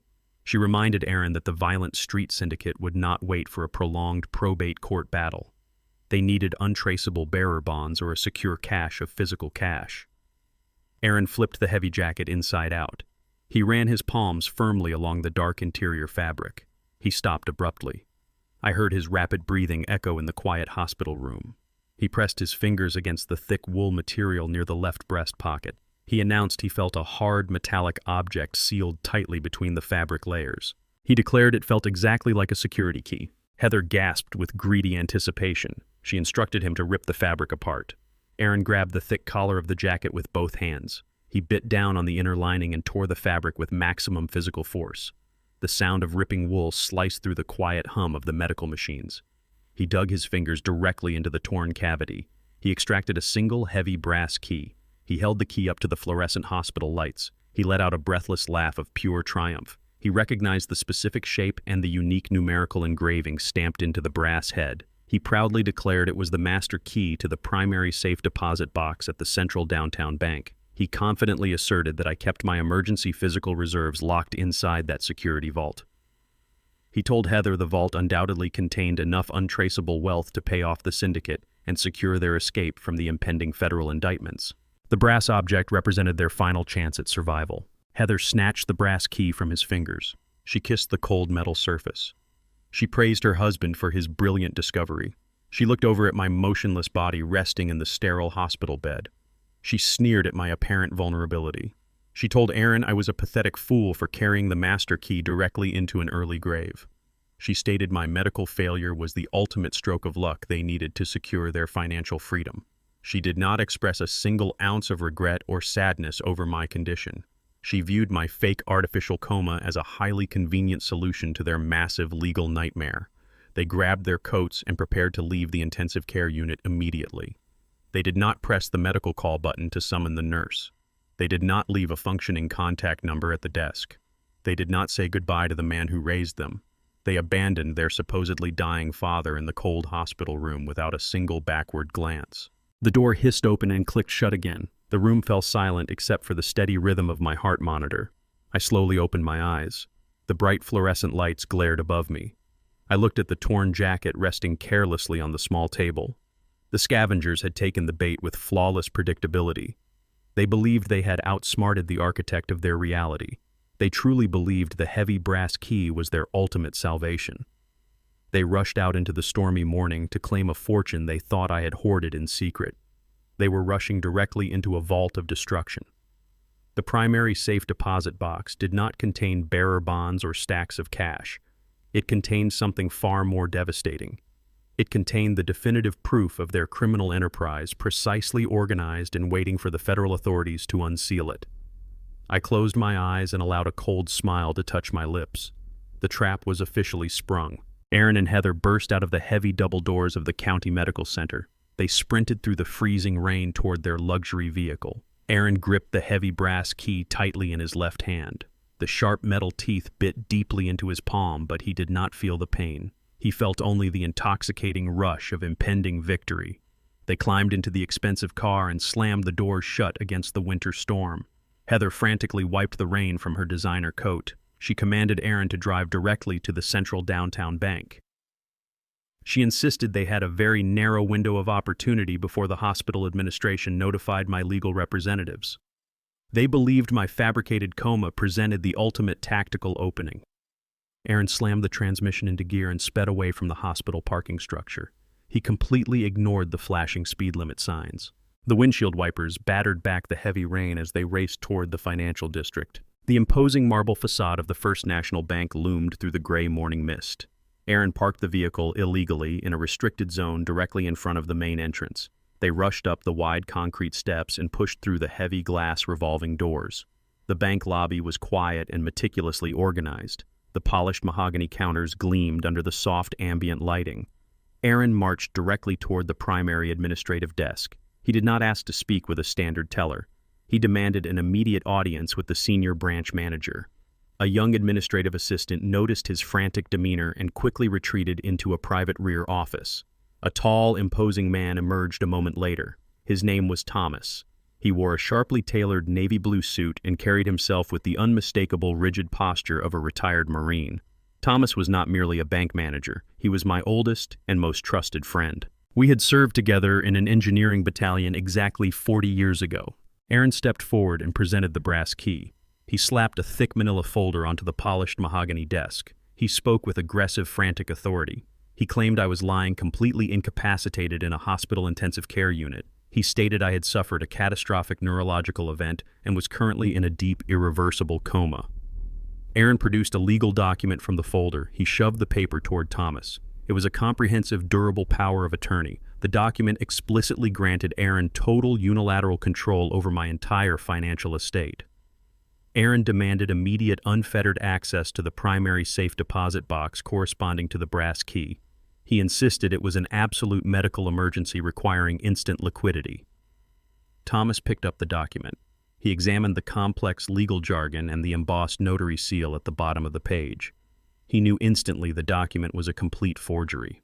We had established a highly secure protocol regarding my assets 3 years ago, specifically to prevent this exact scenario. Thomas did not display a single ounce of suspicion. He did not challenge the validity of the forged document. He executed his role with absolute military precision. He offered Aaron his deepest fabricated condolences regarding my tragic medical condition. He nodded solemnly and assured my son that the bank would facilitate the emergency request immediately. Thomas instructed Heather to remain in the main lobby. He explained that federal banking regulations strictly prohibited non-family members from entering the secure subterranean vault during an emergency access procedure. Heather scowled but crossed her arms and leaned against the marble counter. Aaron eagerly followed Thomas toward the back of the administrative area. They walked down a long, carpeted hallway and entered a secure steel elevator. Thomas inserted his employee access card and pressed the button for the subterranean level. The elevator descended smoothly. Aaron vibrated with greedy anticipation. He clutched the brass key so tightly his knuckles turned completely white. The elevator doors slid open to reveal the primary security vault. The massive circular steel door was already disengaged for standard morning operations. The thick metal locking bolts gleamed under the bright security lights. Thomas guided Aaron into the quiet, climate-controlled room. Hundreds of rectangular steel boxes lined the walls from floor to ceiling. Thomas walked directly to Section 4. He stopped in front of a large, double-wide container. He pointed to the corresponding engraved number. He instructed Aaron to insert the brass key into the right side lock cylinder. Thomas produced a heavy silver master key from his pocket. He inserted it into the left side cylinder. They turned the keys simultaneously. The internal locking mechanism released with a heavy, satisfying click. Thomas stepped back. He gestured toward the metal handle. He politely instructed Aaron to pull the heavy drawer completely out of the wall recess. Aaron grabbed the metal handle with both hands. He yanked the heavy steel container out of the wall and carried it to the private viewing table in the center of the vault. He set the metal box down. His hands were shaking violently with absolute greed. He firmly believed the container was filled to the brim with untraceable bearer bonds, thick stacks of $100 bills, and rare precious metals. He believed he was seconds away from securing his permanent freedom from the violent street syndicate. He took a deep breath and flipped the metal latch. He threw the heavy lid open. He stared down into the interior of the container. His frantic, rapid breathing stopped instantly. The box was completely empty of cash. There were no bearer bonds. There were no diamonds. There was only a single high-resolution photograph resting face down on the cold metal bottom. Aaron reached into the empty container. He picked up the photograph with a trembling hand. He slowly turned the image over. The color photograph was incredibly clear and perfectly focused. It captured Aaron sitting in a dark booth at a notorious downtown dive bar. He was actively shaking hands with a man known to the local authorities as a highly skilled identity forger. The photograph documented the exact moment Aaron had purchased the sophisticated fake documents he used to initially steal my identity and drain my secondary accounts. Aaron stared at the image in total absolute horror. His mind violently rejected the visual evidence. He flipped the photograph over. A single devastating phrase was written across the back of the glossy paper in thick red marker. The handwriting was unmistakably mine. The message stated simply, "I know everything." The absolute crushing reality of his situation crashed down upon him. He realized I had tracked his criminal enterprise from the very beginning. He realized the hidden safe deposit box was not an emergency fund. It was a meticulously crafted trap designed specifically to expose his greed. A sudden, deafening alarm klaxon shattered the quiet atmosphere of the subterranean vault. Red strobe lights began flashing violently along the ceiling. Aaron spun around in a blind panic. He dropped the photograph onto the viewing table. He looked toward the vault entrance. Thomas was no longer standing inside the room. The bank manager had quietly stepped backward into the hallway while Aaron was opening the metal container. Thomas had pressed the silent emergency lockdown button located beneath the primary security desk the exact moment he saw the forged power of attorney. The massive circular steel door began to close automatically. The heavy mechanical gears groaned as the thick metal barrier swung shut. Aaron sprinted toward the entrance. He reached out desperately to stop the moving door. He was entirely too slow. The heavy steel door slammed into the reinforced frame with a thunderous, booming crash. The massive locking bolts automatically engaged. Aaron slammed his fists against the impenetrable steel wall. He screamed in absolute terror. He was completely sealed inside a federal bank vault. The flashing red strobe lights illuminated his panicked face. He turned around and looked back at the viewing table. The photograph rested silently on the metal surface. He heard the faint wailing of multiple sirens rapidly approaching the bank from the city streets above. He realized the local police were not responding to a standard robbery. The FBI was arriving to execute a massive, coordinated raid. Thomas had instantly transmitted the forged power of attorney directly to Agent Valerie. The financial fraud case had just intersected perfectly with the ongoing federal investigation. Aaron slid down the cold steel wall of the vault. He pulled his knees tightly against his chest. He realized his master plan had entirely evaporated. He had traded his only daughter for a key that ultimately locked him inside a federal cage. The crystal chandeliers of the Oak Bridge Country Club cast a warm golden light over the pristine dining room. Heather sat at the absolute center of the most exclusive table in the entire establishment. She was surrounded by 6 incredibly wealthy and highly influential women from the local social elite. She wore a perfectly tailored black designer dress that projected an image of mourning without sacrificing an ounce of high fashion. She held a crystal flute filled with rare imported champagne. She spoke to her captive audience with a meticulously rehearsed tone of profound tragedy mixed with subtle triumph. She informed the elite circle that her father-in-law had suffered a catastrophic medical event earlier that morning. She dabbed the corners of her perfectly manicured eyes with a silk handkerchief. She claimed the doctors had declared the situation entirely hopeless. She smoothly transitioned the conversation from fabricated grief to her impending financial ascension. She proudly announced that Aaron was currently finalizing the legal transfer of the massive family estate. She boasted that they were about to inherit an empire encompassing offshore accounts and immense commercial properties. She relished the envious stares of her wealthy companions. She firmly believed her long-awaited coronation as a billionaire matriarch was finally complete. The lavish luncheon progressed with an endless flow of exorbitant delicacies. Heather aggressively dominated the conversation and ordered the most expensive items on the exclusive menu. She requested multiple rounds of beluga caviar and insisted the sommelier open 3 bottles of vintage French wine. She viewed the extravagant expenditure as a necessary investment to solidify her new dominant social standing. She wanted every influential woman at the table to intimately understand the sheer magnitude of her newly acquired wealth. She dismissed any lingering thoughts regarding my condition in the hospital. She assumed the synthetic toxin had already completed its lethal objective, and that my physical body was simply waiting for the inevitable termination of life support. She imagined Aaron returning from the downtown bank carrying the absolute proof of their incredible fortune. She envisioned the immediate future filled with private jets and international real estate acquisitions. She laughed loudly at a polite joke made by a senator's wife. She felt completely untouchable within the secure, elegant walls of the private country club. She had successfully navigated years of calculated deception to reach this exact pinnacle of high society. The world belonged entirely to her, and she intended to savor every single second of her absolute victory. The impeccably dressed headwaiter discreetly approached the table holding a leather-bound folio.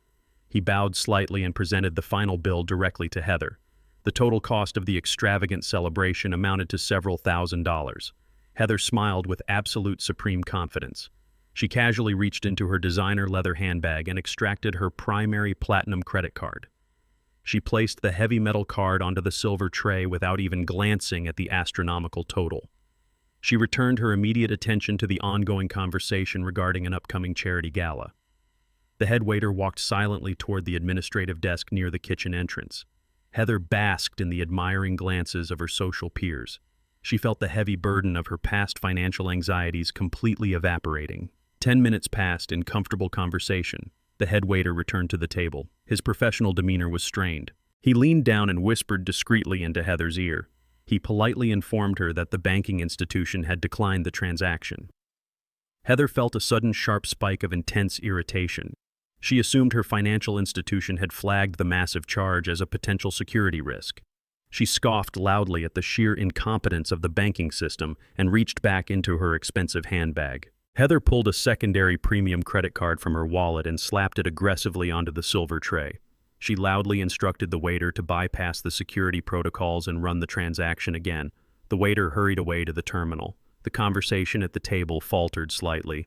The wealthy women exchanged subtle, uncomfortable glances. The absolute worst social crime in their elite circle was an embarrassing financial public failure. Heather forced a bright, tight smile and offered a dismissive laugh. She blamed the delay on the archaic fraud protection algorithms of her wealth management firm. The headwaiter returned 3 minutes later. His face was entirely pale. He informed Heather that the second card was also violently declined. The bank had actively returned a severe error code indicating a complete account freeze. Heather felt a cold, heavy stone drop directly into the bottom of her stomach. She ripped her wallet open and pulled out 3 distinct corporate cards. She slammed them onto the white tablecloth. She demanded the waiter run every single piece of plastic until the bill was completely settled. The waiter gathered the cards with trembling hands and rushed back to the machine.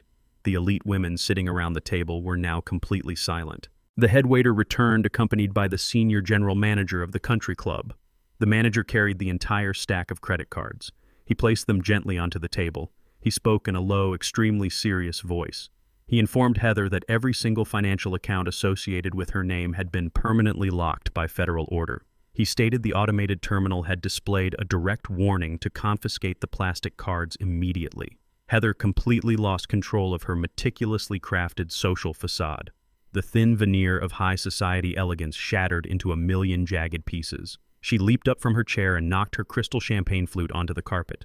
She screamed at the manager with absolute terrifying ferocity. She accused the club of utilizing defective equipment and threatened to destroy the establishment with massive, devastating lawsuits. She yelled that she was a multimillionaire and demanded absolute immediate respect. The entire dining room fell silent. Dozens of wealthy patrons turned to watch the horrific public spectacle. The elite women at Heather's table physically leaned away from her. They looked at her with pure, unadulterated disgust. Heather was destroying her own reputation with every hysterical, screaming word. She was entirely oblivious to the impending disaster. The heavy oak doors swung open with a loud crack. Gregory strode confidently into the room. My attorney wore an immaculate suit and carried a leather briefcase. He was flanked by 2 federal marshals wearing tactical body armor. The marshals marched across the carpet toward the chaotic scene. Heather froze mid-scream, the color completely drained from her face. Gregory stopped a few feet away and looked at her with absolute contempt. He spoke in a loud voice that echoed off the chandeliers. He announced that he was legally representing my estate and officially executing a federal mandate. He declared that Heather was no longer authorized to access a single penny of my wealth. One of the federal marshals stepped forward and grabbed Heather by her wrist. He loudly announced an arrest warrant for attempted murder and domestic terrorism. He forcefully twisted her arms behind her back and locked steel handcuffs around her wrists. The elite members watched in absolute silence as she was dragged out into the rain. The federal courthouse projected an atmosphere of absolute authority. Aaron and Heather sat at the defense table. They were stripped of their designer clothing and forced into bright orange prison jumpsuits. Heavy steel chains bound their wrists and ankles.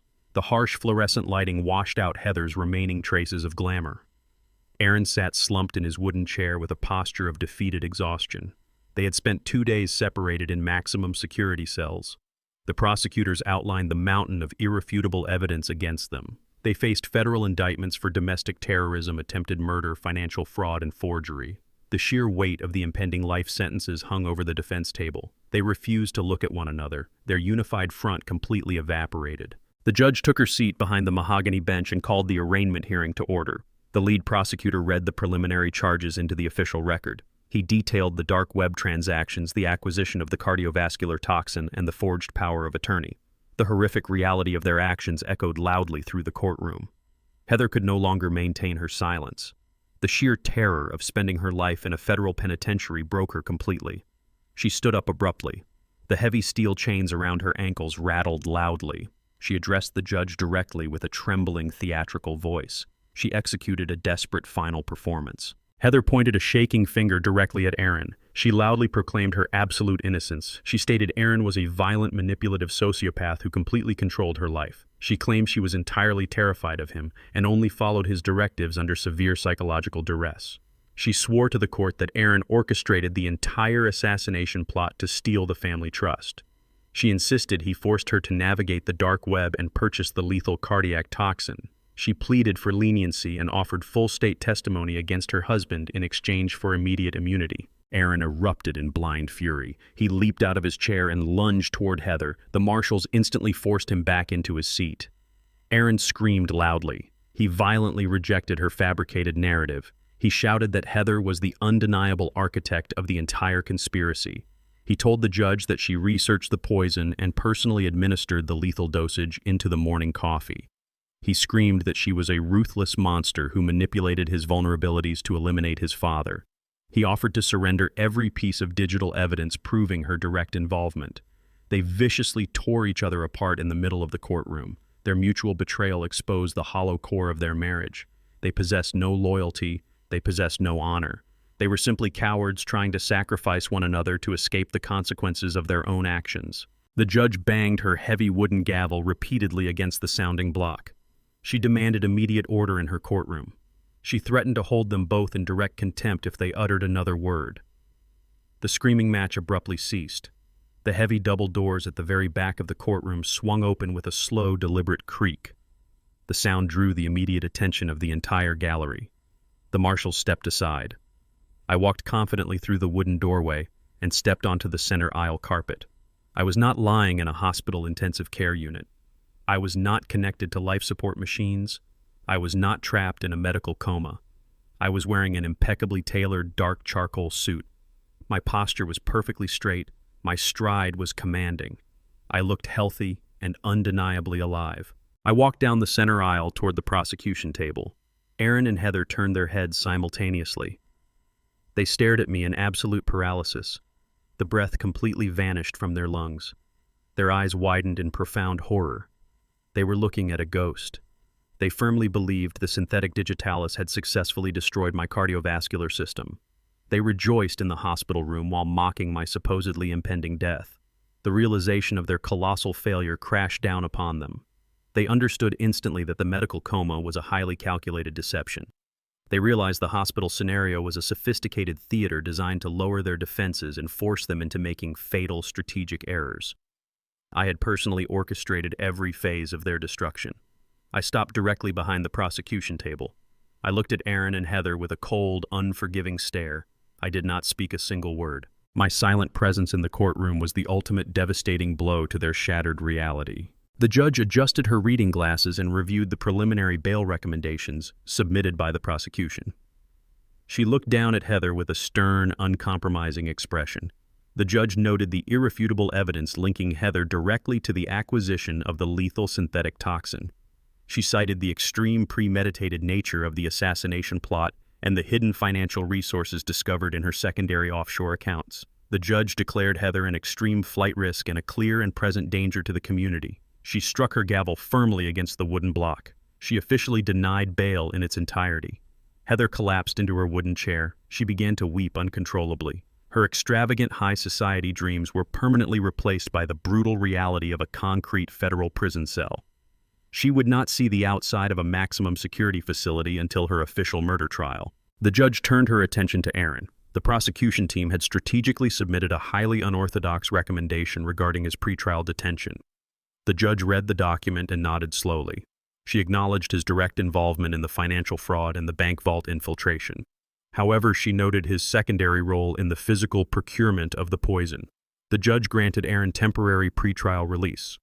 The bail was set at a massive, exorbitant amount secured entirely by a commercial bail bondsman. The release came with severe, strict restrictions. The marshals stepped forward and secured a heavy black GPS tracking monitor directly around his left ankle. He was strictly confined to a monitored halfway house on the outer edge of the industrial district.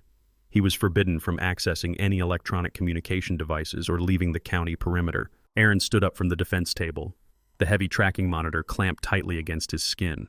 He looked down at the black plastic device. A faint, arrogant smirk briefly touched the corners of his mouth. He incorrectly assumed the federal justice system had demonstrated a critical weakness. He firmly believed the release provided a narrow window of opportunity to bypass the electronic surveillance and permanently flee the jurisdiction. He calculated he possessed enough hidden street contacts to secure a forged passport and arrange a clandestine extraction. He looked at me one final time before the marshals escorted him outside. He believed he had a chance to escape the consequences of his betrayal. He was absolutely wrong. The electronic ankle monitor was not a simple federal tracking device. It was the final critical component of my strategy. I wanted him out of the secure federal holding facility. I needed him operating in the open industrial district. The lion was not simply alive today. The silent lion was actively hunting now. The heavy black plastic of the federal GPS tracking monitor rubbed painfully against Aaron's left ankle with every desperate step he took. He navigated the shadowy corridors of his upscale downtown apartment complex with frantic urgency. The commercial bail bondsman had strictly ordered him to report directly to the industrial district halfway house. Aaron had absolutely no intention of following those federal directives. He believed his superior intellect provided a guaranteed pathway to absolute freedom. He pushed the heavy oak door of his luxury apartment open and quickly locked the deadbolt behind him. The familiar scent of expensive leather and polished wood offered a fleeting false sense of ultimate security. He sprinted directly into the master bedroom. He dragged a large canvas duffel bag from the top shelf of his custom closet and threw it violently onto the king mattress. He ripped open his dresser drawers and blindly shoved stacks of designer clothing into the dark canvas compartment. He did not care about neatness or organization. He only cared about immediate distance. He dropped to his knees and pulled back the corner of the Persian rug. He unlocked a hidden floor safe and extracted his ultimate contingency plan. He pulled out a thick envelope containing $50,000 in untraceable cash and a perfectly forged Canadian passport. He looked at the fake identification document and smiled with profound arrogance. He intended to sever the tracking monitor with an industrial saw, abandon his vehicle at the local bus terminal, and disappear across the northern border before midnight. He laughed aloud at the thought of Heather rotting inside a maximum security penitentiary cell. He considered her a pathetic casualty of his superior strategic vision. He zipped the duffel bag shut and hoisted the heavy canvas strap over his right shoulder. He walked confidently back into the expansive living room to grab his keys. His confident stride abruptly halted. The false sense of absolute security instantly evaporated from his lungs. 3 incredibly large men were sitting silently in his expensive Italian leather chairs. The living room was entirely dark except for the ambient amber light filtering through the large glass windows. The man seated directly in the center was Silas. Silas was the ruthless operational enforcer for the violent underground syndicate that controlled Aaron's massive gambling debts. He wore a sharp black suit that strained against his massive muscular frame. He casually swirled a crystal glass of Aaron's most expensive scotch. The 2 heavily armed enforcers standing beside him stared at Aaron with completely dead, uncompromising eyes. Aaron felt a cold, heavy stone of pure terror drop directly into the bottom of his stomach. The canvas duffel bag slipped off his shoulder and hit the hardwood floor with a dull, heavy thud. He tried to force a confident, welcoming smile, but his facial muscles completely refused to cooperate. Silas took a slow, deliberate sip of the amber liquid. He placed the crystal glass onto the glass coffee table with a sharp clink. He reached inside his tailored jacket and extracted a neatly folded legal document. Silas tossed the heavy parchment paper across the table. It landed directly at Aaron's trembling feet. It was the certified property deed Aaron had utilized as primary collateral to secure a massive extension on his gambling markers. Silas spoke in a low, terrifyingly calm voice. He explained that his syndicate employed highly specialized forensic accountants to verify all major asset transfers. He informed Aaron that their internal experts had rigorously examined the property deed that morning. The forensic team completely dismantled the illusion. The legal document was an absolute sophisticated forgery. The digital seals were fake. The municipal signatures were entirely fabricated. The collateral Aaron had used to guarantee his life was mathematically worthless. Aaron began to stammer uncontrollably. He desperately attempted to construct a plausible defensive narrative. He claimed the bank had made a catastrophic administrative error. He swore he could access genuine liquidity by the end of the week. He promised to double the interest payments if Silas simply granted him a temporary extension. Silas did not raise his voice. He did not argue with the pathetic lies spilling from Aaron's mouth. Silas simply nodded his head once toward the 2 silent enforcers. The violence exploded with terrifying, immediate velocity. The first enforcer lunged forward and delivered a devastating blow directly to Aaron's abdomen. Aaron collapsed forward, gasping violently for oxygen that his lungs could no longer process. The second enforcer grabbed Aaron by the collar of his designer shirt and hurled him brutally across the living room. Aaron crashed violently into the heavy glass coffee table. The thick tempered glass shattered into 1,000 jagged crystalline pieces. Aaron hit the hardwood floor amidst the sharp shattered debris. Intense, agonizing pain radiated through his entire body. He tried to crawl backward toward the front door. The first enforcer kicked him viciously in the ribs. The sound of cracking bone echoed loudly through the dark apartment.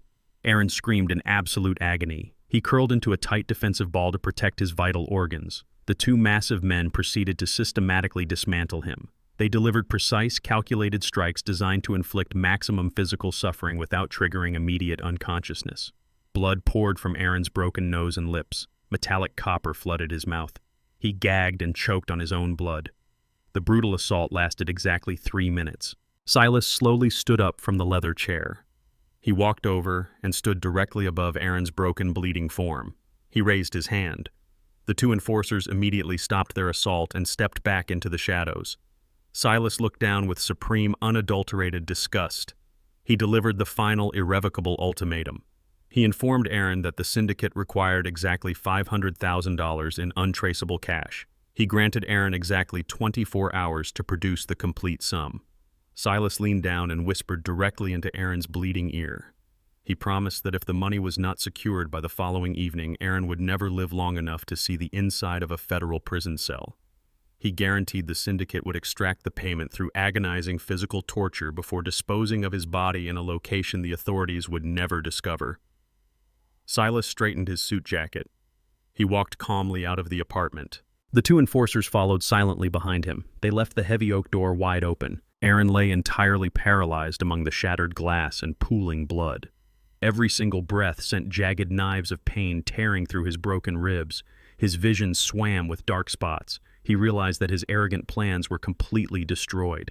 He desperately dragged his broken body across the cold hardwood floor, leaving a thick crimson trail behind him.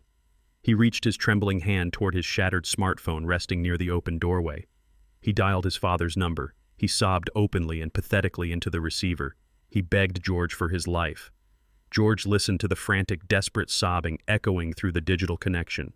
He stood completely motionless inside the quiet beachfront house.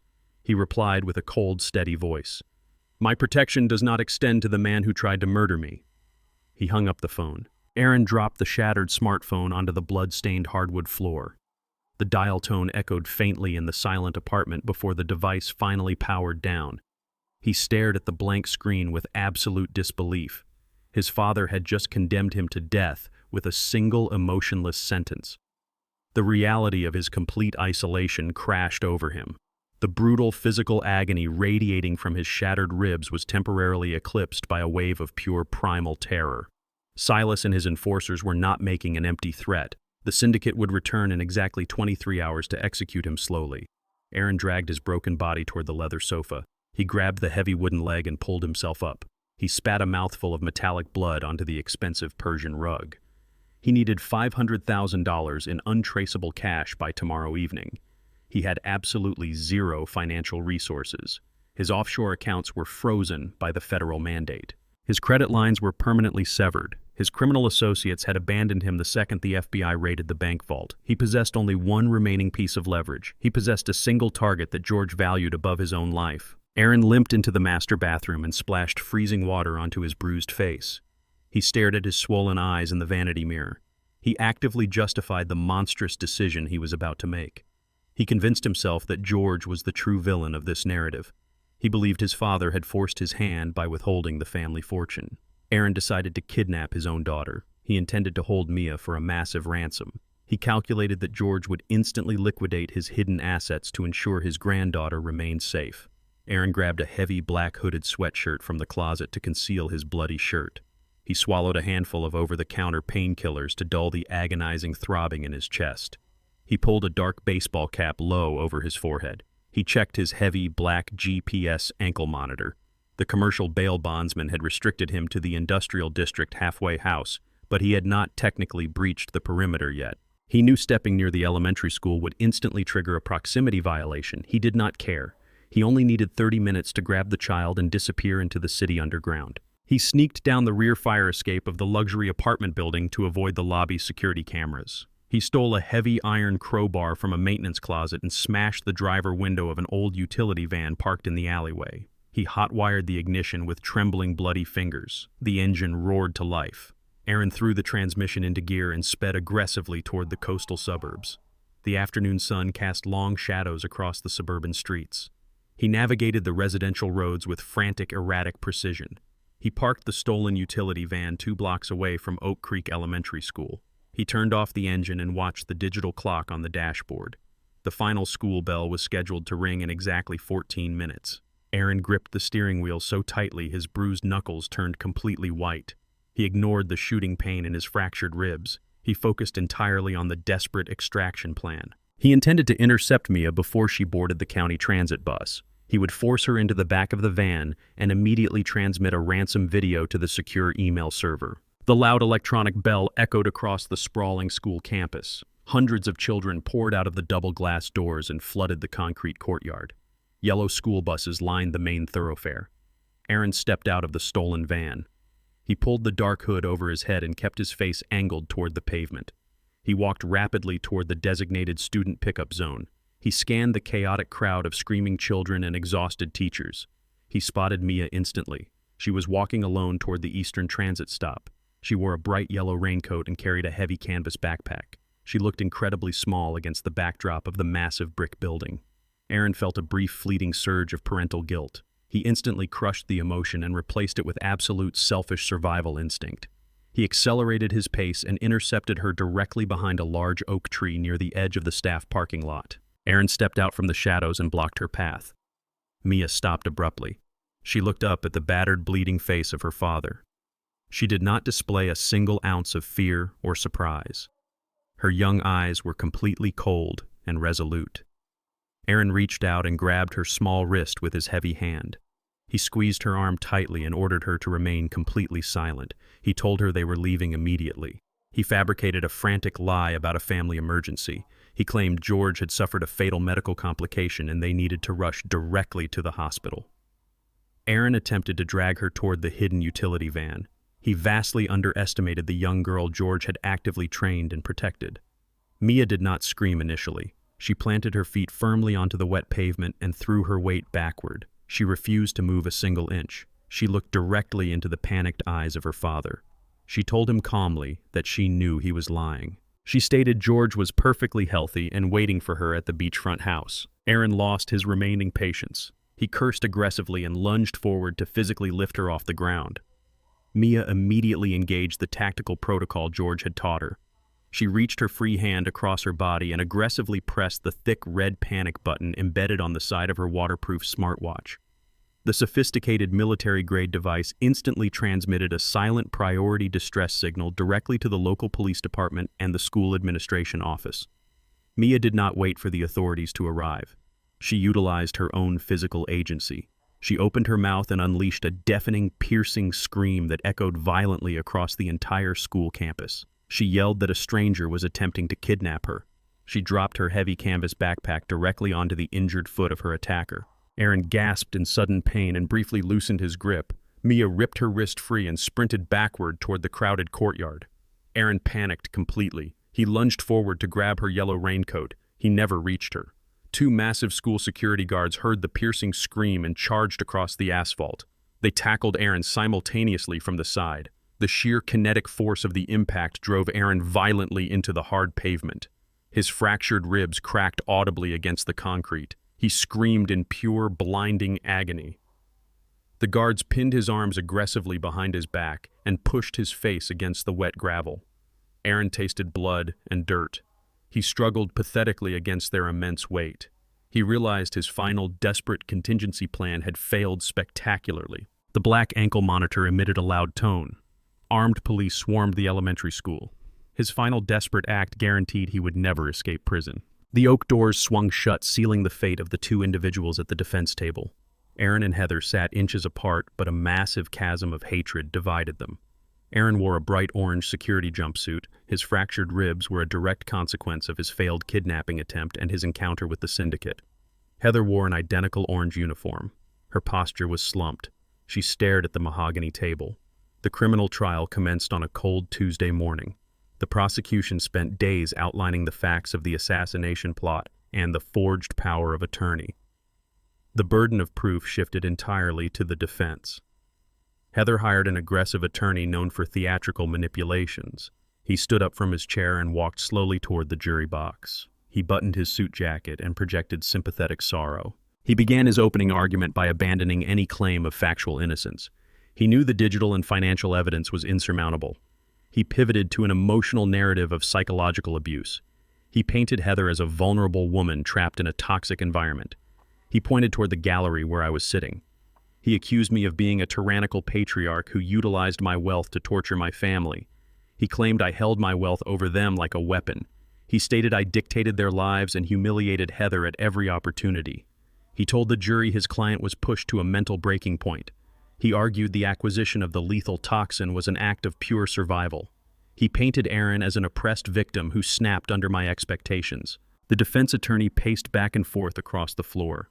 He leaned against the wooden rail of the jury box and lowered his voice to a whisper. He pleaded with the citizens to understand the distress that drove this couple to madness. He claimed the real crime was the decade of financial and emotional subjugation they suffered under my roof. He concluded his theatrical speech by asking the jury for leniency and understanding. He wiped a tear from his eye and walked back to the defense table. He sat down next to Heather. She placed her hands over her face and began to weep loudly. It was a performance designed to inject doubt and secure a reduced charge. The lead prosecutor immediately stood up and called his final witness to the stand. He called my name. The entire courtroom fell silent. I stood up from the gallery and walked toward the front. I wore a tailored charcoal suit. I did not glare at Aaron or Heather. I did not project anger. I walked with the pace of a man who had survived the worst. I placed my right hand on the Bible and swore to tell the complete truth. I sat down in the witness chair and adjusted the microphone. The prosecutor asked me to state my name for the official record. I stated my name in a clear voice. The prosecutor asked me to describe my relationship with my son and his wife over the past decade. I did not launch into an emotional tirade. I simply presented the cold, verifiable facts. I reached into my leather briefcase and pulled out a thick-bound ledger. I handed the document directly to the court bailiff, who passed it to the judge. I explained that the ledger contained a meticulous accounting of every single financial transaction I had executed on behalf of Aaron and Heather over the past 10 years. I listed the massive down payment I provided for their luxury home. I detailed the unnecessary sports cars I purchased for their anniversaries. I documented the hundreds of thousands of dollars I transferred to cover Aaron's mounting gambling debts and Heather's exorbitant shopping habits. I spoke with calm, steady precision. The sheer volume of my financial generosity destroyed the defense attorney's narrative of tyrannical oppression. The jury listened very intently. Their expressions shifted from sympathetic curiosity to cold skepticism. The prosecutor then transitioned to the events leading up to the poisoning. He asked me to confirm the installation of hidden security devices inside my beachfront property. I confirmed that I had placed discrete audio and visual recorders in the primary living areas after noticing several missing high-value items. I explained that I initially suspected a hired cleaning service, but the reality was far more devastating. The prosecutor walked over to the multimedia cart and pressed a button on a small remote control. The large flat-screen monitor mounted on the courtroom wall flickered to life. A crisp, clear audio recording began to play through the overhead speakers. The entire courtroom heard Heather's voice echoing loudly. The recording captured her standing in my kitchen just days before I collapsed. She was complaining bitterly to Aaron about my prolonged survival. She stated I was taking entirely too long to die naturally. She complained about the inconvenience of my presence and her burning desire to secure the offshore accounts immediately.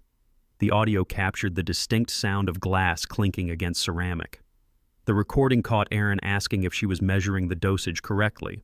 Heather laughed coldly in the audio track. She confidently stated the synthetic toxin was completely untraceable and that the elevated dosage would simulate a massive, unrecoverable heart attack. The jury heard her casually discuss my impending murder while physically transferring the deadly poison directly into my morning coffee blend. The absolute callousness of her tone was completely chilling.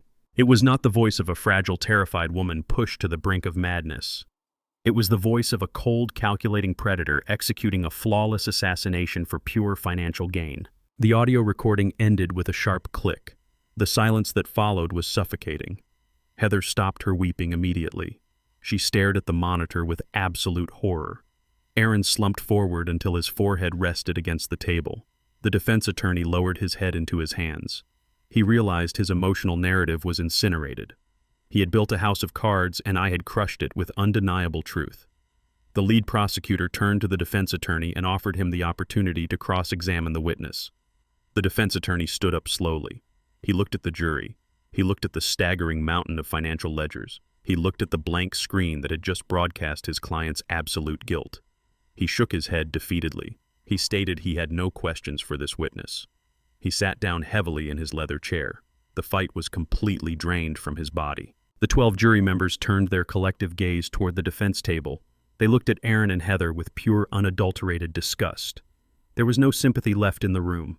There was no lingering doubt regarding their motivations. The overwhelming evidence of their greed and malice was permanently etched into the official record. I stepped down from the witness stand and walked slowly back to my seat in the gallery. I did not ever look back at them. The judge gathered her paperwork and adjusted her heavy black robes. She looked across the silent courtroom. She prepared to deliver the final absolute verdict. The heavy gavel struck the sounding block with the finality of a closing tomb. Judge Miller surveyed the sprawling courtroom. Everyone focused their attention on the raised mahogany bench. The jury foreman had already delivered the unanimous guilty verdicts regarding all criminal charges. The rapid deliberation confirmed the lack of sympathy. Aaron and Heather stood beside their defeated legal counsel. Their bright orange jumpsuits contrasted with the polished wood of the courtroom. They trembled visibly. The crushing weight of their impending doom shattered their arrogant delusions.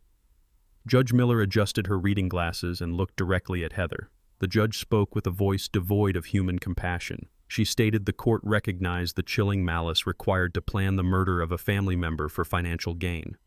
She referenced the digital audio recording. She noted the terrifying casualness with which Heather handled the toxin. The judge declared Heather a danger to society and a remorseless predator. She delivered the sentence with clinical precision. Heather was sentenced to 15 years inside a maximum security federal penitentiary. The sentence carried an absolute mandate prohibiting early parole. Heather collapsed instantly. Her knees buckled violently beneath her. The marshals caught her underneath her arms and hauled her back to her feet. She gasped for air as if drowning. The judge turned her gaze toward Aaron. She dismantled his cowardly attempts to shift the blame onto his wife. She highlighted his enthusiastic participation in the financial forgery and his monstrous attempt to kidnap his daughter. She condemned him for betraying the father who funded his existence. The judge sentenced Aaron to 12 years in federal prison. The chains rattled as Aaron swayed on his feet. The reality of spending a decade inside a concrete cell paralyzed his cognitive functions. The courtroom remained completely silent. The spectators watched the absolute destruction of two irredeemable individuals. The legal proceedings officially concluded. The marshals stepped forward to secure the prisoners for transport to the holding facility. The movement snapped Aaron out of his shock. He looked frantically across the wooden barrier. He locked eyes with me in the front row of the gallery. Desperate panic washed over his bruised face. Aaron lunged toward the wooden railing.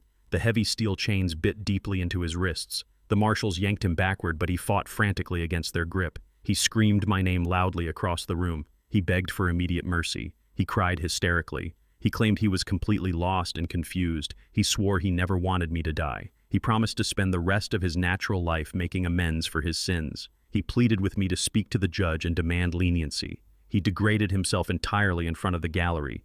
Heather witnessed his display and immediately joined the chaotic spectacle. She pushed against the marshal, holding her arm. She shrieked my name through her sobbing. She begged for a second chance. She claimed she was broken and needed psychological help rather than a prison cell. She promised to walk away from the estate forever. She pleaded for mercy on behalf of her daughter. She utilized Mia as a final desperate bargaining chip. They screamed over one another. They competed to present the most pathetic display of absolute submission. Their frantic voices echoed off the high vaulted ceiling.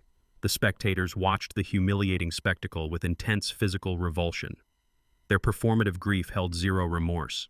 They were entirely sorry they had been caught. They mourned the loss of their luxury lifestyle and their impending incarceration. They did not mourn the permanent destruction of our family. I stood up from the wooden bench. I adjusted the cuffs of my tailored charcoal suit. I walked toward the barrier separating the gallery from the defense. The marshals tightened their grip on the struggling prisoners but allowed me to approach. Aaron and Heather instantly stopped screaming. They stared at me with wide, terrified eyes. They held their breath in anticipation. They hoped my approach signaled a sudden wave of paternal forgiveness. They believed my inherent kindness would override my desire for absolute justice. I stopped in front of the railing. I looked down at them. I did not feel a single ounce of anger. I felt absolutely nothing. The emotional void was completely liberating. I spoke in a steady voice that carried across the silent room. I told them their apologies were mathematically worthless. I stated their tears held the exact same value as the love they had pretended to possess for 10 years. I reminded them they had celebrated my impending death over a cup of poisoned coffee. I informed them they were no longer my family. They were simply convicted felons facing the absolute consequences of their own arrogance. I looked directly into Aaron's panicked eyes. I told him he was no longer my son. I stated he was a stranger who happened to share my last name. Aaron let out a guttural wail. He dropped to his knees. The chains slammed against the polished floor. I turned my back on them. I walked down the center aisle of the courtroom with a confident stride. Aaron screamed my name repeatedly. He begged me to turn around. He pleaded for one final look. I ignored his frantic cries. I pushed open the double doors and stepped out into the lit corridor. I did not look back a single time. The cool air of the courthouse corridor washed over me. I took a deep breath. The suffocating weight of the trial was officially lifted from my shoulders. The threat against my life was permanently neutralized. I walked toward the main exit with a profound sense of absolute peace. Gregory stepped out of a consultation room and intercepted me near the elevators. My attorney carried a thick manila folder. His facial expression was incredibly rigid. The professional victory had not relaxed his demeanor. Gregory pulled me into a quiet alcove away from the reporters. He spoke in a rapid whisper. The legal battle regarding the attempted murder was now successfully concluded. However, a massive secondary threat had emerged from the criminal underworld. Gregory opened the folder and presented a certified copy of a legal document. It was a promissory note. Aaron had forged my signature on a corporate document to secure his extension with Silas and the gambling syndicate. Aaron had pledged the total liquid assets of my primary commercial trust to guarantee his life. The syndicate was fully aware Aaron was heading to federal prison. They were actively shifting their focus. Silas had retained a team of aggressive civil litigators. They were preparing to file a massive civil suit against my estate. They intended to forcefully collect the $500,000 using the fraudulent document. They threatened to tie my businesses in endless litigation until I surrendered the funds. The syndicate believed I would simply pay the ransom to avoid public scrutiny. They severely miscalculated my resolve. I had just dismantled my own son for his betrayal. I refused to surrender a single penny to a violent street syndicate. I instructed Gregory to prepare the financial ledgers. I needed to sever this infected root immediately. The morning sun reflected brilliantly off the gentle waves of the Atlantic Ocean. George stood by the expansive floor-to-ceiling windows of his beachfront home. He held a ceramic mug of freshly brewed black coffee. The dark liquid offered a bitter, comforting warmth. The massive legal victory in the federal courthouse had effectively neutralized his immediate family. Aaron and Heather were currently sitting inside maximum security prison cells. Their extravagant ambitions were permanently reduced to concrete walls and metal bars. George felt a profound sense of absolute tranquility. The oppressive weight of their endless greed was entirely lifted from his weary shoulders. He took a slow, deliberate sip of the dark coffee. He watched a solitary seagull dive toward the sparkling water. The serene atmosphere was abruptly interrupted by the heavy crunch of gravel in his private circular driveway. A sleek, black luxury sedan parked directly in front of the main entrance. The vehicle did not belong to a friend or a friendly neighbor. It projected an immediate aura of quiet, aggressive hostility. Gregory stood quietly near the kitchen island. The sharp attorney had arrived an hour earlier to finalize the estate restructuring documents.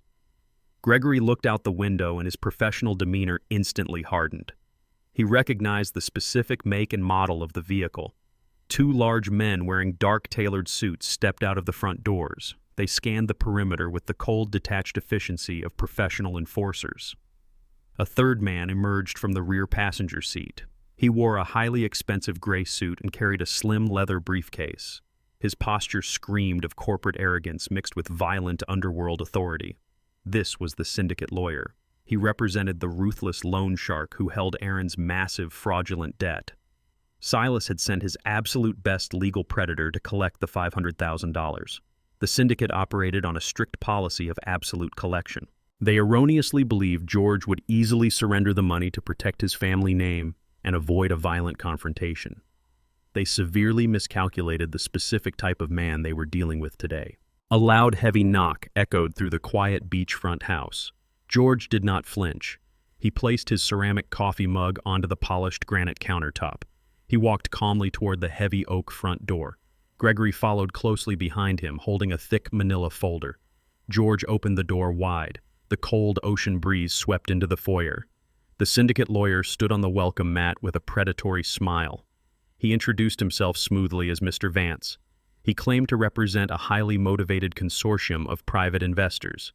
He did not wait for an invitation. He stepped aggressively over the threshold and walked directly into the center of the living room. The two massive enforcers remained standing silently on the front porch. They crossed their muscular arms and stared directly at George. The physical intimidation tactics were blatantly obvious. Mr. Vance placed his slim leather briefcase onto the glass coffee table. He snapped the golden latches open with a sharp metallic click. He extracted a thick stack of legal documents and spread them deliberately across the smooth glass surface. Mr. Vance spoke in a low, dangerously smooth voice. He explained that Aaron had secured a massive financial extension using this very property as the primary collateral.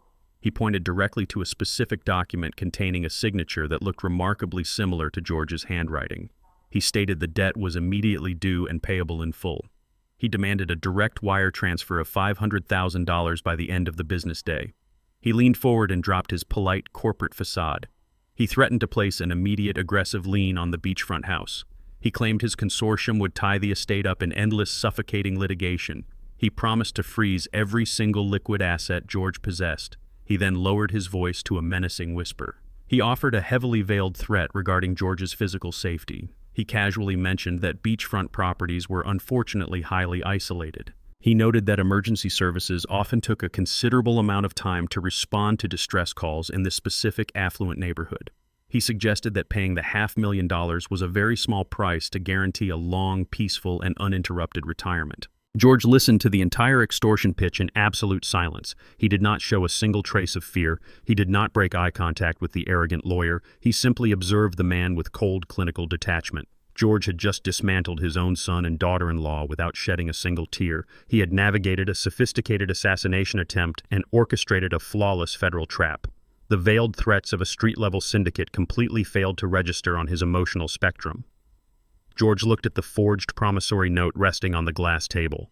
He recognized Aaron's desperate, pathetic handwriting instantly. He felt a brief flash of utter disgust for the cowardice of his imprisoned son.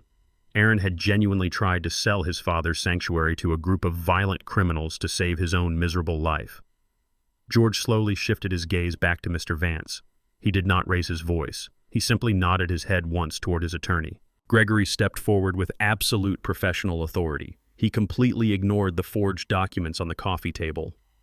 He opened his thick manila folder and extracted a certified federal court ruling. He handed the heavy document directly to Mr. Vance.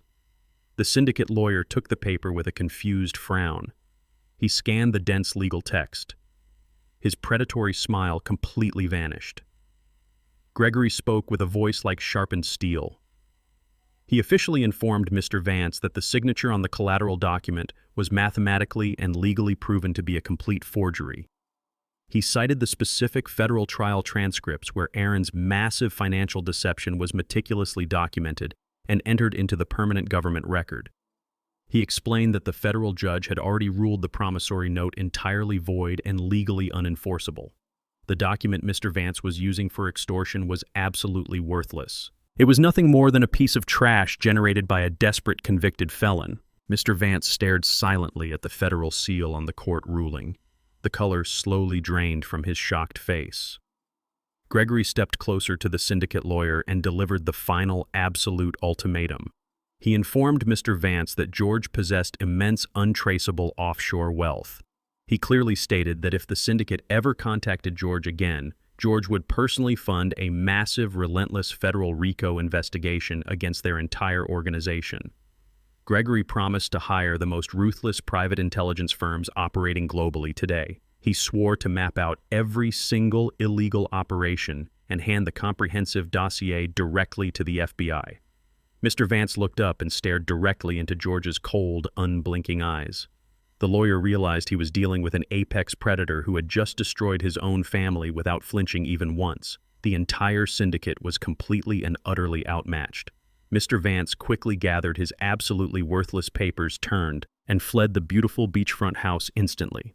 The final dangerous threat was permanently and entirely eradicated for good. The quiet inside the beachfront house was entirely different now. It was no longer the heavy, suffocating silence of impending betrayal. It was the hollow, fragile quiet of survival. George stood in the hallway and watched his granddaughter through the crack in the bedroom door. Mia sat on the edge of her mattress, staring blankly at the wall. She had barely spoken a complete sentence since the chaotic afternoon in the elementary school parking lot. The physical bruises on her wrist from Aaron's violent grip had faded to a dull yellow, but the psychological scars were completely raw. She refused to eat meals. She suffered from severe night terrors. George often woke at 3 a.m. to the sound of her muffled sobbing. He would find her curled into a tight defensive ball at the foot of her bed. She lived in a state of hypervigilance. She constantly watched the windows and monitored the security cameras. The absolute monstrous betrayal of her own parents had entirely shattered her fundamental understanding of human trust. She expected every adult in her life to eventually manipulate her or abandon her.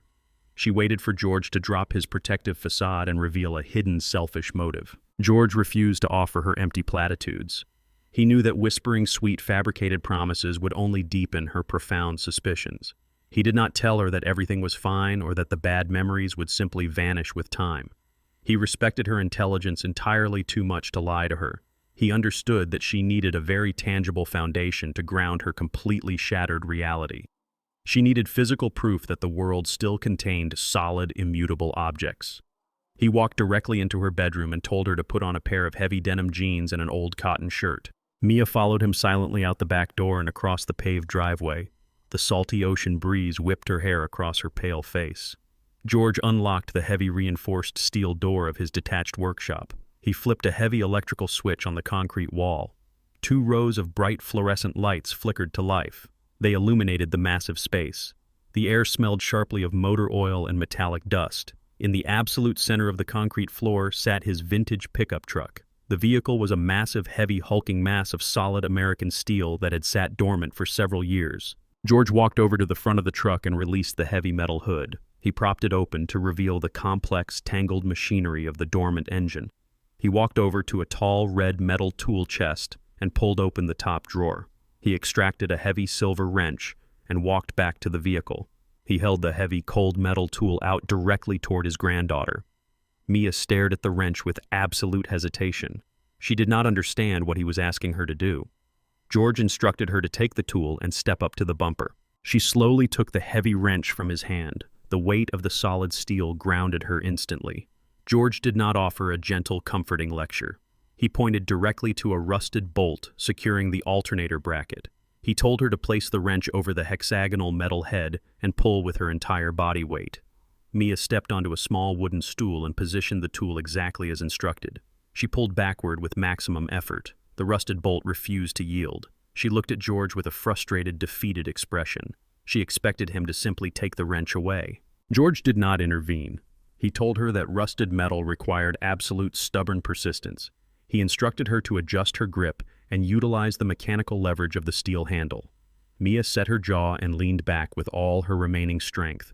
The rusted steel bolt snapped loose with a very loud, sharp crack. The sudden release of tension sent her stumbling backward. She caught her balance and looked down at the removed piece of hardware. George handed her a rag and told her to wipe the accumulated grime from the exposed threading. The mechanical work had officially begun. They worked together in complete silence for the next 2 hours. George guided her hands through the dense labyrinth of the engine bay. They removed spark plugs and disconnected heavy rubber hoses. They drained the dark, sludgy motor oil into a large plastic pan. George used the mechanical components to deliver a brutal, honest lesson about reality. He explained that an engine was a system of absolute accountability. Every single part relied entirely on the surrounding components to function. He told her that when a single gear failed, the entire machine stopped moving forward. There were no hidden intentions. He calmly explained that humans were inherently flawed and incredibly fragile. He told her that her parents had allowed greed and cowardice to completely rot their internal systems. He explicitly stated that their monumental failure was not a reflection of her inherent value. Their betrayal was a mechanical failure of their own character. He told her that broken machines could be meticulously stripped down and rebuilt. He promised her that she possessed the internal fortitude to rebuild her own life. He emphasized that true strength never comes from relying blindly on other people to provide safety or emotional stability. He taught her that ultimate strength comes from absolute self-reliance. He wiped a streak of black grease from his forehead. He looked directly into her eyes and told her she must become her own primary protector. He promised to stand beside her and shield her from the immediate dangers of the world. However, he insisted she must learn to wield her own tools. He absolutely refused to raise a victim. He demanded she become an immovable force capable of navigating a cruel, unpredictable world. Mia listened to every single word with intense, unbreakable focus. The fear slowly dissolved. The sheer physical exertion of dismantling the heavy steel engine effectively drained the paralyzing anxiety from her small body. She stopped jumping at sudden noises. Her hands stopped trembling. She wiped her face with the back of her arm and smeared a thick line of black motor grease across her cheek. She looked down at her stained fingernails and the pile of extracted engine parts resting on the concrete floor. A profound realization washed over her. She recognized the undeniable truth in her grandfather's harsh mechanical philosophy. She finally understood that she was not a discarded, useless object. Mia looked up at George, standing beneath the harsh fluorescent lights. He was covered in dirt and oil. He looked like an ancient, unyielding monument. She realized he was not a fragile old man waiting to be victimized. He was a ruthless, brilliant architect of his own survival. He was an immovable fortress of absolute discipline and unwavering resolve. For the very first time in months, the heavy shadows completely receded from her eyes. A genuine bright smile broke across her grease-stained face. She firmly picked up the heavy silver wrench again. She knew she was finally and entirely safe. The metallic clatter of heavy steel tools fading into the background marked a profound transition within the estate. The intense mechanical restoration inside the garage served its exact purpose. Mia had successfully internalized the brutal but necessary lessons regarding self-reliance and absolute accountability. The thick layers of black grease on her small hands represented her initiation into a reality where survival was actively forged rather than passively expected. Several days passed since their profound breakthrough beneath the harsh fluorescent lights of the workshop. The coastal weather shifted into a brilliantly clear afternoon. The sun hung low over the horizon, casting long golden shadows across the pristine hardwood floors of the main living room. George sat in his oversized leather armchair. He felt a deep calm resonating within his bones. The frantic, chaotic energy that had infected his home for an entire decade was completely eradicated. The doorbell chimed with a soft, melodic tone. George stood up and walked toward the foyer. Gregory stood on the front porch holding his familiar leather briefcase. The sharp attorney stepped inside and removed his tailored suit jacket. He carried a demeanor of absolute finality. This specific visit was not prompted by an impending legal crisis or a violent threat from a street syndicate. This visit was designed to close the final remaining loop of the sprawling nightmare. Gregory walked over to the heavy oak dining table and extracted a large stack of freshly printed legal documents. He arranged the papers with his usual meticulous precision. He looked up at George with a rare expression of personal concern. Gregory cleared his throat and initiated the conversation. He stated that the federal incarceration of Aaron and Heather was proceeding without any complications. He confirmed that the syndicate had completely vanished into the criminal underworld after receiving the federal court documents. The immediate external threats were permanently neutralized. However, Gregory wanted to address a lingering psychological vulnerability. He gestured toward the expansive floor-to-ceiling windows overlooking the Atlantic Ocean. He reminded George that this specific house was the exact staging ground for a calculated assassination plot. He noted that Heather had physically mixed synthetic toxins into his coffee within the adjacent kitchen. He pointed out that Aaron had conspired to steal the very walls surrounding them. Gregory gently suggested that maintaining the property might tether George to a continuous cycle of dark, traumatic memories. He formally proposed liquidating the beachfront estate entirely. He explained that the current real estate market would yield a massive financial return. He argued that selling the house would allow them to relocate to a neutral environment. They could purchase a new property devoid of toxic history and lingering shadows. Gregory pushed a preliminary real estate appraisal across the smooth wooden table. He stated that erasing the physical location of the betrayal was the most logical step toward achieving total closure. He offered to handle the entire listing process discreetly. He waited silently for George to absorb the practical advice. George did not look at the appraisal document. He looked around the spacious living room. He observed the structural beams and the solid foundation he had personally financed and maintained. He turned his piercing gaze back to his trusted attorney. George categorically refused the proposal. He spoke with absolute, unwavering conviction. He explained that selling the house would represent a fundamental concession to the people who tried to destroy him.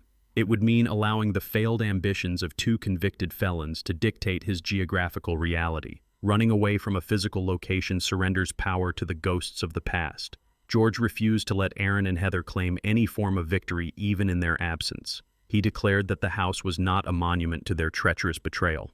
The estate was a towering testament to his own survival and total victory over their greed. The disease that had infected his home was surgically excised and securely locked inside a federal penitentiary. The remaining structure was completely clean. George reached across the table and pushed the real estate appraisal back toward Gregory. He demanded a different set of legal documents. He instructed Gregory to produce the irrevocable trust files. Gregory nodded with deep understanding. He extracted a thick blue folder and placed it directly in front of George. The document was a master deed of transfer. George picked up a heavy silver fountain pen. He did not hesitate for a single fraction of a second. He pressed the metal nib against the thick parchment and signed his name with bold strokes. He transferred the absolute ownership of the multi-million-dollar beachfront estate directly into a secure educational and living trust. The sole named beneficiary of the impenetrable trust was Mia. George legally ensured that his granddaughter possessed an absolute fortress of financial security. He structured the trust to prevent any external entity from compromising her future. He handed the executed documents back to Gregory. The attorney secured the papers inside his briefcase and offered a respectful bow of his head. The final administrative task was perfectly complete. His dignity remained entirely intact. Gregory departed the residence. George walked out the back doors and stepped onto the wide wooden porch of the Savannah house. The wooden planks felt solid and reassuring beneath his leather boots. The Atlantic Ocean stretched out endlessly before him. The tide was coming in. The salty mist carried the distinct, refreshing chill of the incoming evening breeze. The rhythmic crashing of the saltwater waves against the sandy shore provided a steady, powerful soundtrack to the closing day. The sky ignited with vibrant shades of deep crimson and bright orange. The sun began its slow descent below the watery horizon. George leaned against the sturdy wooden railing. He inhaled the sharp, clean scent of the ocean air. He looked down the private stretch of beach. Mia was running along the wet, packed sand. She was no longer hiding in the dark corners of a silent bedroom. She wore faded denim jeans and a simple cotton shirt. She chased the retreating waves with a burst of uninhibited energy. She stopped and bent down to inspect a smooth white seashell resting on the shoreline. She held the shell up toward the fading sunlight. The small object caught the final radiant beams of the afternoon. Her hands were still slightly stained with the dark grease from the engine block.